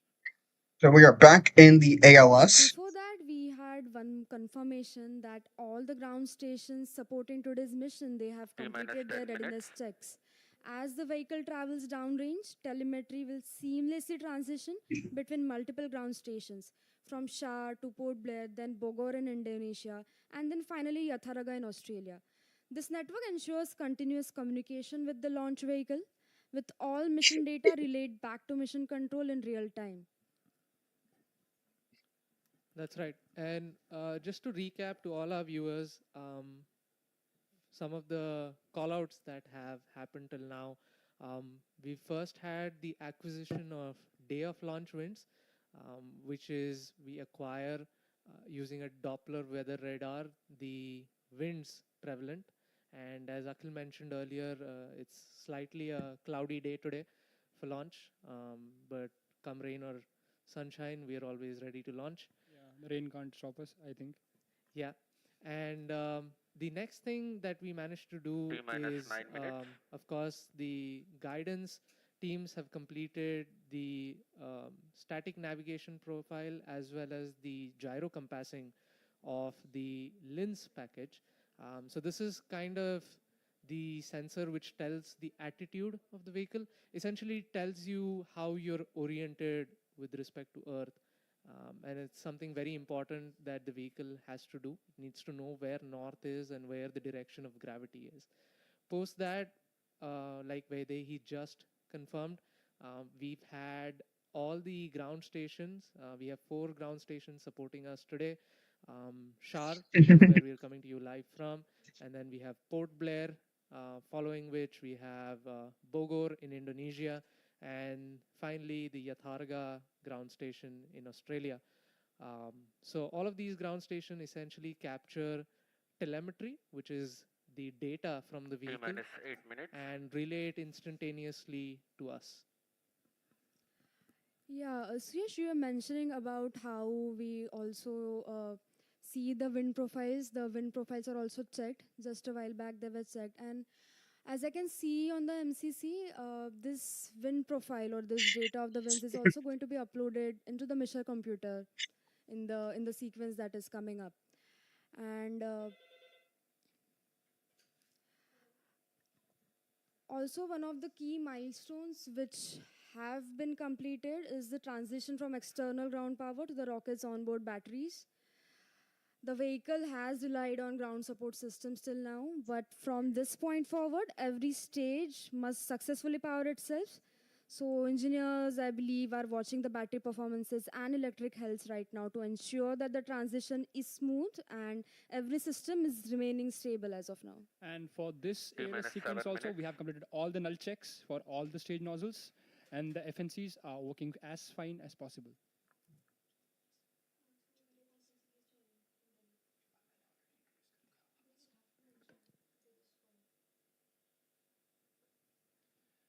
And we are also happy that Dr. Jitendra Singh, Honorable Minister of Space, is joining us live on video call, and he's rooting for Team Skyroot.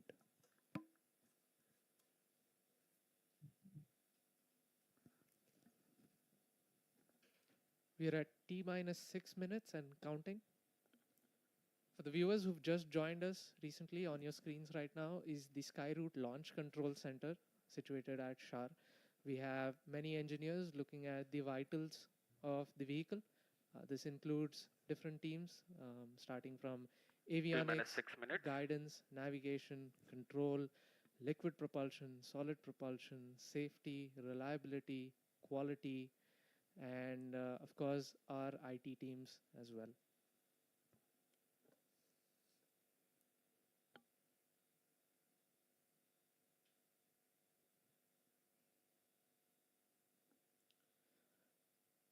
One of the things that has also been Here we completed go, so far guys. is the uploading of the mission computer init Hoorah! files.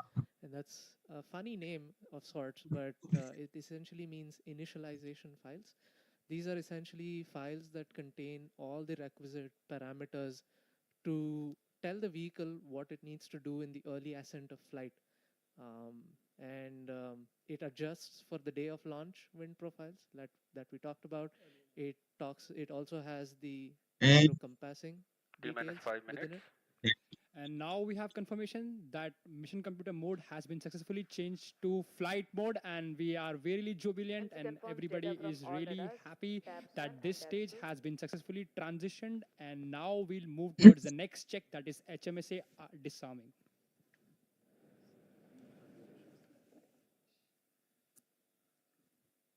all right.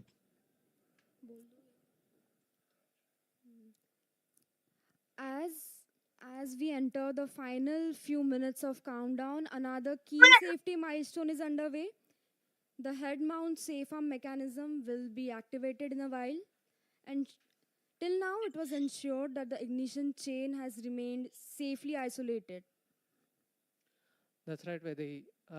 For the viewers who are very curious for this, the head mount safe arm mechanism, which we refer to as 3 minutes, 4 HMSA, minutes. is a 4 safety minutes. device which is well mounted at the head of our solid rocket motors. And the whole job of this device is to safely isolate the pyrotechnics from the rest of the solid grain.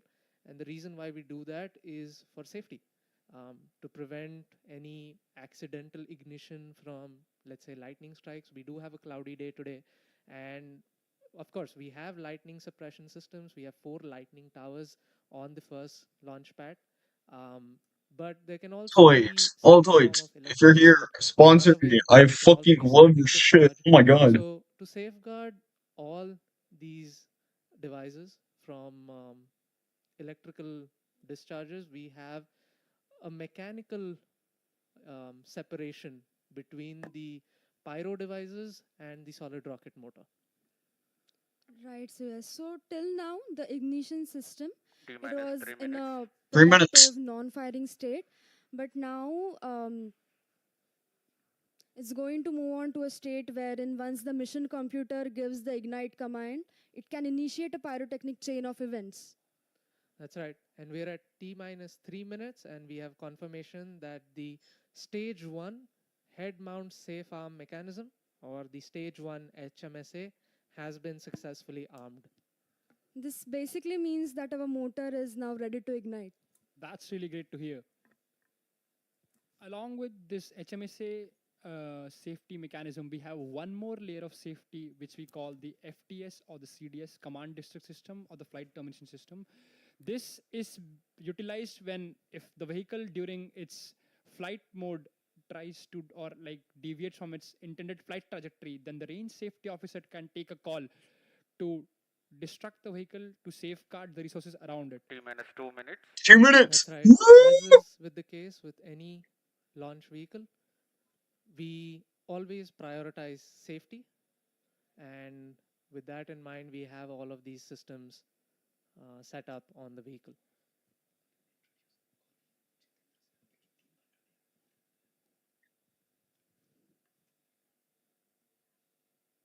Here we go. This is it, guys. This is it. This is it. We are now entering to condition the liquid stages on Vikram-1. So the orbital adjustment module is now conditioning itself and preparing for liftoff.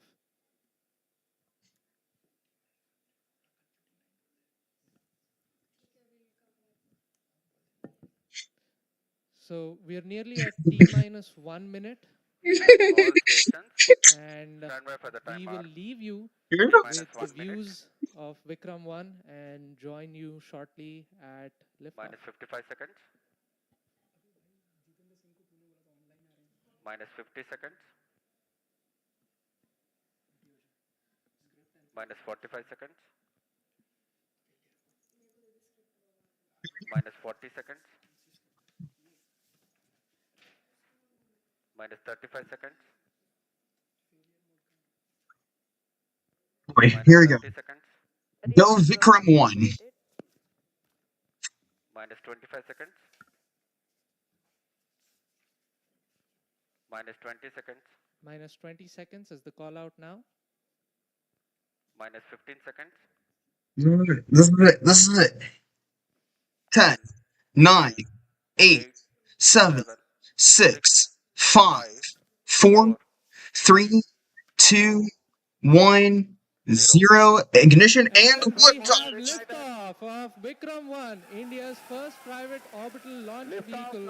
And we have great views coming from the tracking cameras. And isn't this quite something? विक्रम-1 ने अपनी उड़ान भर ली है। प्रथम चरण का प्रज्वलन प्रारंभ हो चुका है। विक्रम-1 ने प्रक्षेपण पथ को लांघकर आकाश को भेदने का निर्णय ले लिया है एक ब्रह्मास्त्र की तरह। That's very true, Suyash and Akhil. I am awestruck at the sheer power that Stage 1 is producing. With this, we have two of our major prime mission objectives completed, which was successful ignition and safe tower clearance. That's right, and we're coming up on max Q now, which is the period of maximum aerodynamic pressure, where the vehicle faces its largest aerodynamic loads as it flies through this zone at Mach 1.5 at an altitude of nearly 9 kilometers. विक्रम-1 ने सफलतापूर्वक max क्षेत्र पार कर लिया है और दल Plus 1 minute.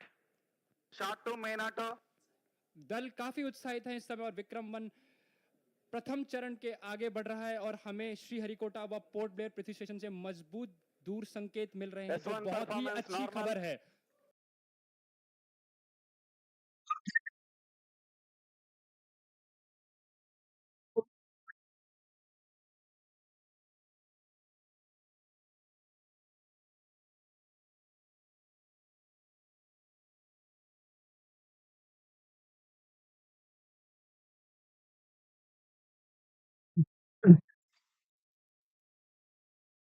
Come on.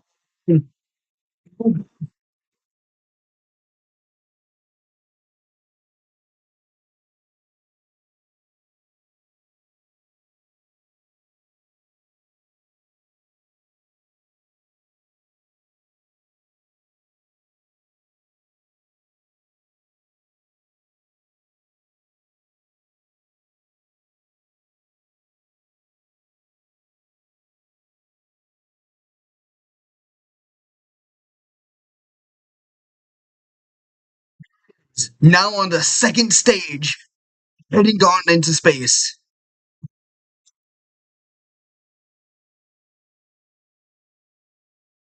S2 performance normal. We've just heard call out that the S2 performance or the stage 2 performance is nominal. That's good. ऐतिहासिक क्षण है पूरे भारत और निजी अंतरिक्ष यात्रा का। This vehicle has crossed 100 kilometers of altitude, which is the notion of edge of space, and we have reached space, guys.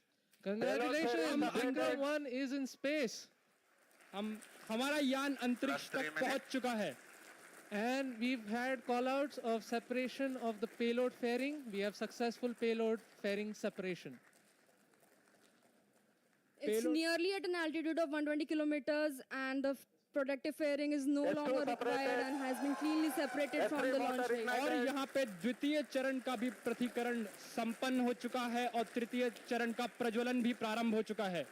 That's right, Akhil. We've had successful ignition of stage 3. The vehicle is currently at 157 kilometers above the Earth's surface. It is 355 kilometers downrange, traveling at nearly 4 kilometers per second. Now, the telemetry will switch over from Shar to Port Blair and further to Bogor. अब यान अपनी अंतरिक्ष यात्रा पर निकल चुका है। तृतीय चरण का प्रज्वलन चालू है और उस +4 minutes. की प्रतिक्रिया नियमित रूप से चल रही है। And as you can see on your screens, we have. So we are now on the third stage flight. Everything is following a nominal trajectory as it should be. We're now approaching the third stage of motor burnout. So, holy fuck! Oh my god! It's doing it! It's really doing it! Alright, approaching the third stage burnout.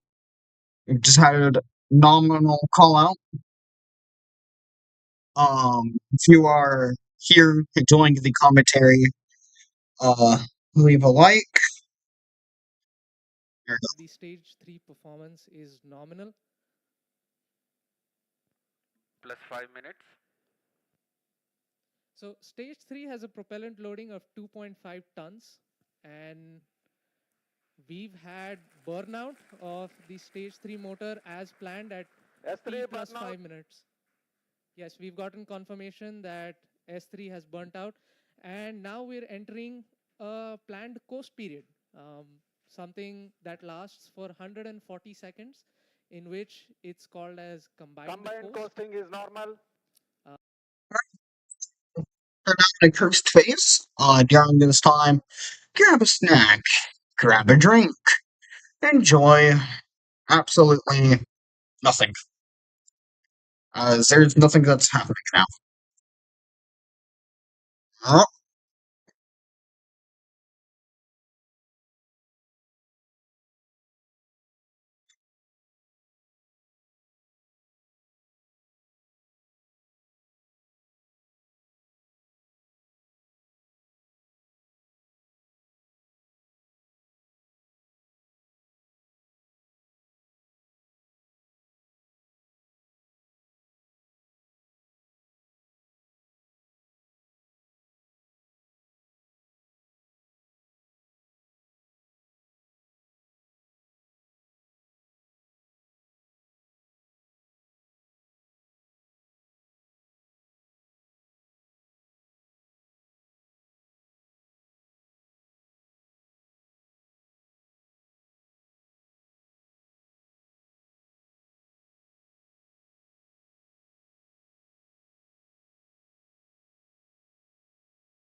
Right now, it's really amazing to see that Vikram-1 as of now is going along its intended trajectory exactly as expected.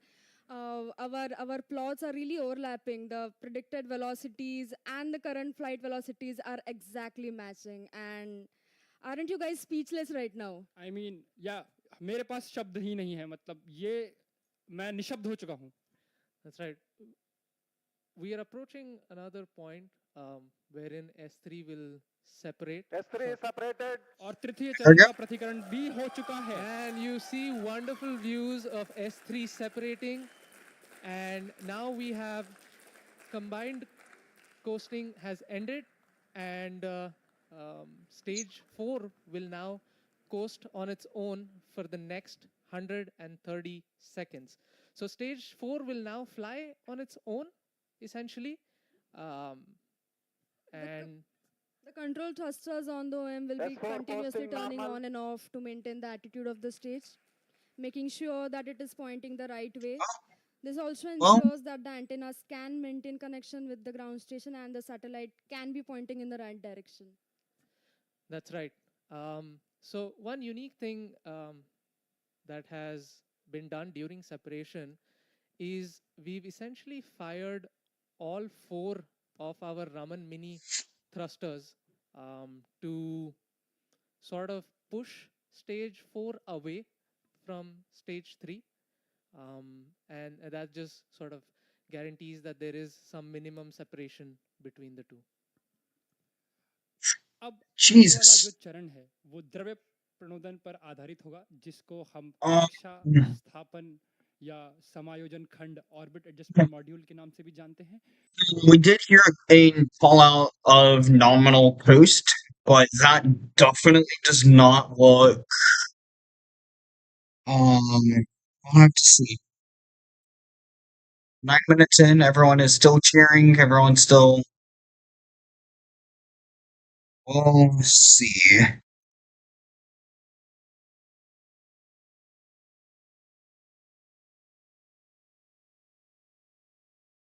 They definitely see it now.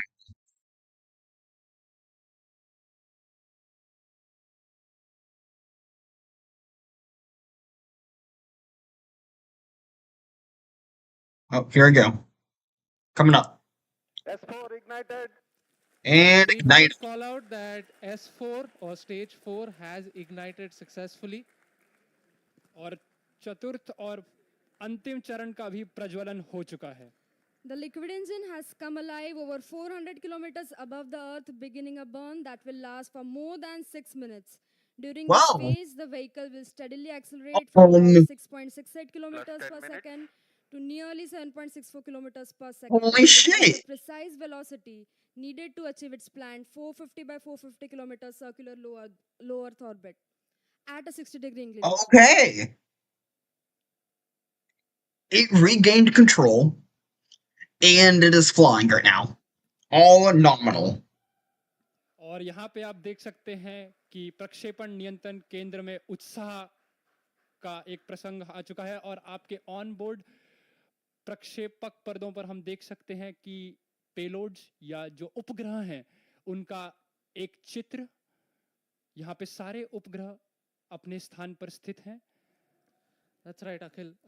We've also had seamless transition from the S4 Port Blair performance normal. to the Bogor station, and now we are receiving strong telemetry from the Bogor as well as the Yatharga stations in Indonesia and Australia, respectively. The current altitude of the vehicle is 426 kilometers. Our target is near 450. We're traveling at 6.5 kilometers per second. And like we said earlier, OAM is essentially going to fire its Raman-2 engine for a cumulative burn time of nearly 6+ minutes. So this is the longest burning. It's the smallest in thrust, but it burns for the longest period of time. And it's all given to us by Raman-2, our main engine for this mission. So yes, it must be a really amazing feeling, right? I mean, you and your team worked on this engine to get it going, and it is finally taking us to space. Yeah, it's a feeling that's really hard to describe. Me and my team, we worked on this engine to get it going, and it's finally taking us to space. This engine wasn't an easy design. Raman-2 generates 1500 newtons of thrust, and it employs 3 different types of cooling. As if one wasn't enough, we had to put in 3. So we have regenerative cooling, then we have radiative cooling, and we have film cooling. And all 3 of these need to work seamlessly in sync to deliver this phenomenal outcome. So I'm kind of glued to the screens right now. You might just see me peeking over to try to see what the chamber pressure, what the thrust, and what the temperatures are like. But I think I might have to hold for a bit with that data in a little while. Well, we are just about 2 minutes and 30 seconds from the stage 4 cutoff. And everything is continuing phenomenally. Raman-2, and how difficult it was to essentially design an engine this small. Like I said, it's a relatively small engine, and the cooling design on this was exceptionally difficult to manage because the engine has to generate a lot of heat during combustion, and the temperatures can reach up to 2700 degrees. That's pretty hot for any metal or any material to sustain. In fact, many metals would just vaporize into thin air at those temperatures. So to make all of this work, we employ something known as regenerative cooling. S4 performance normal. Yeah, and we've gotten call out that the S4 performance is nominal. And So I was mentioning about the regenerative cooling, and the best way to understand this type of cooling is to imagine 14 minutes. multiple tubes joined side by side and then arranged into a circular fashion to form the thrust chamber. And these tubes, they need to be very, very thin to exchange heat effectively, which means that manufacturing is Holy usually a shit. challenge. And even after the temperatures would still be too high for normal metals to handle. And for this exact purpose, we employ something known as film cooling. And even though it sounds like a fancy name, it just involves injecting Oh my fine god. jets of fuel along the walls of the chamber to effectively add a barrier of colder gas between the combustion chamber and the metal walls. And essentially, one question I Let get asked me. very often is, Oh. if it's like that, then why is it called regenerative cooling, right? The whole thought process is the tiny tubes that we just talked about. Those tubes. performance normal.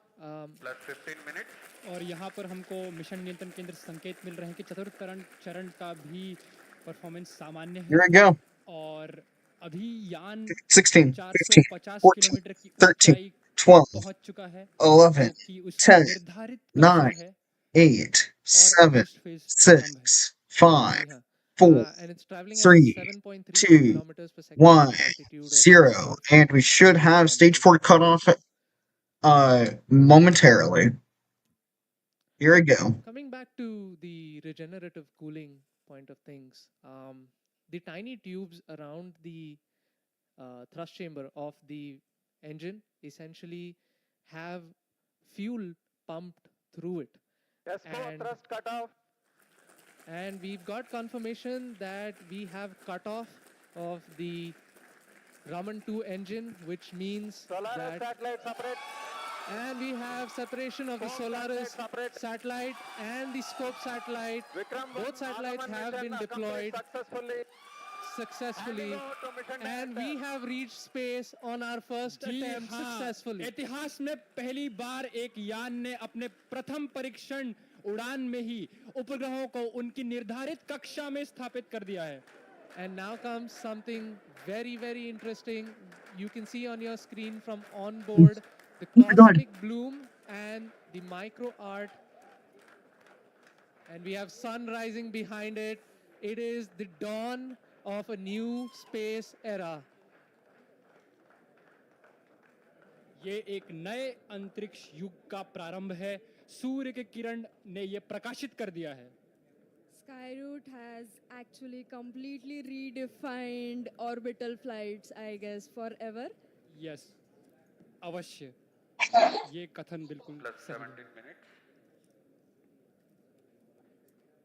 So right now we are awaiting the Cosmoserve satellite to perform. Aagaman mission is a grand success. And we've heard call out from the mission director that the Aagaman mission is a grand success. सफलतापूर्वक प्रथम mission आगमन ने इतिहास के पन्नों में अपना नाम अंकित कर दिया है। Hello space, we have arrived.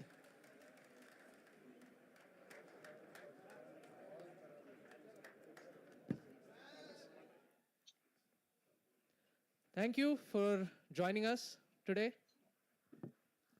Thank you for being with us on this historic journey today. No. With Raman-2 and Vikram-1 now safely in orbit, we are not just reaching space, we are open. Well, alright,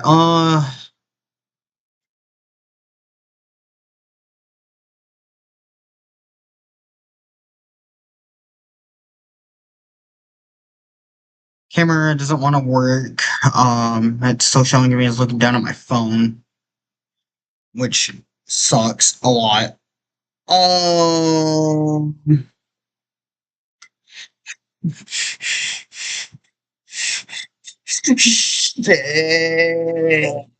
Well, they did it. I don't know what else to say. Let me see if I can switch my camera over to one that will actually work for right now. I am impressed with how they actually did it.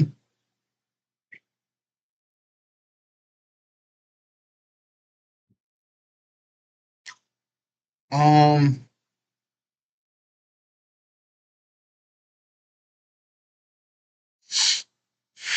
I'm actually surprised and impressed.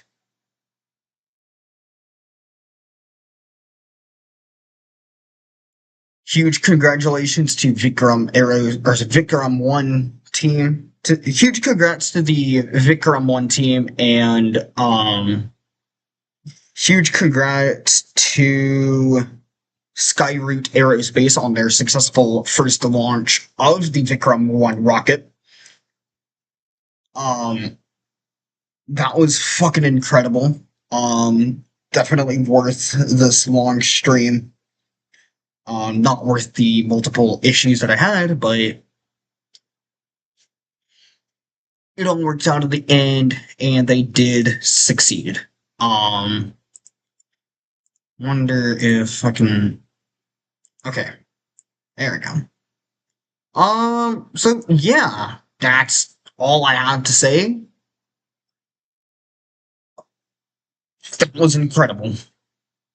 That was just one of the best launches I think I've ever seen in a while. Definitely one of the most nerve-wracking launches out there. But yeah, so this is where I will end today's live stream. Thank you for being here. Thank you for watching, and good.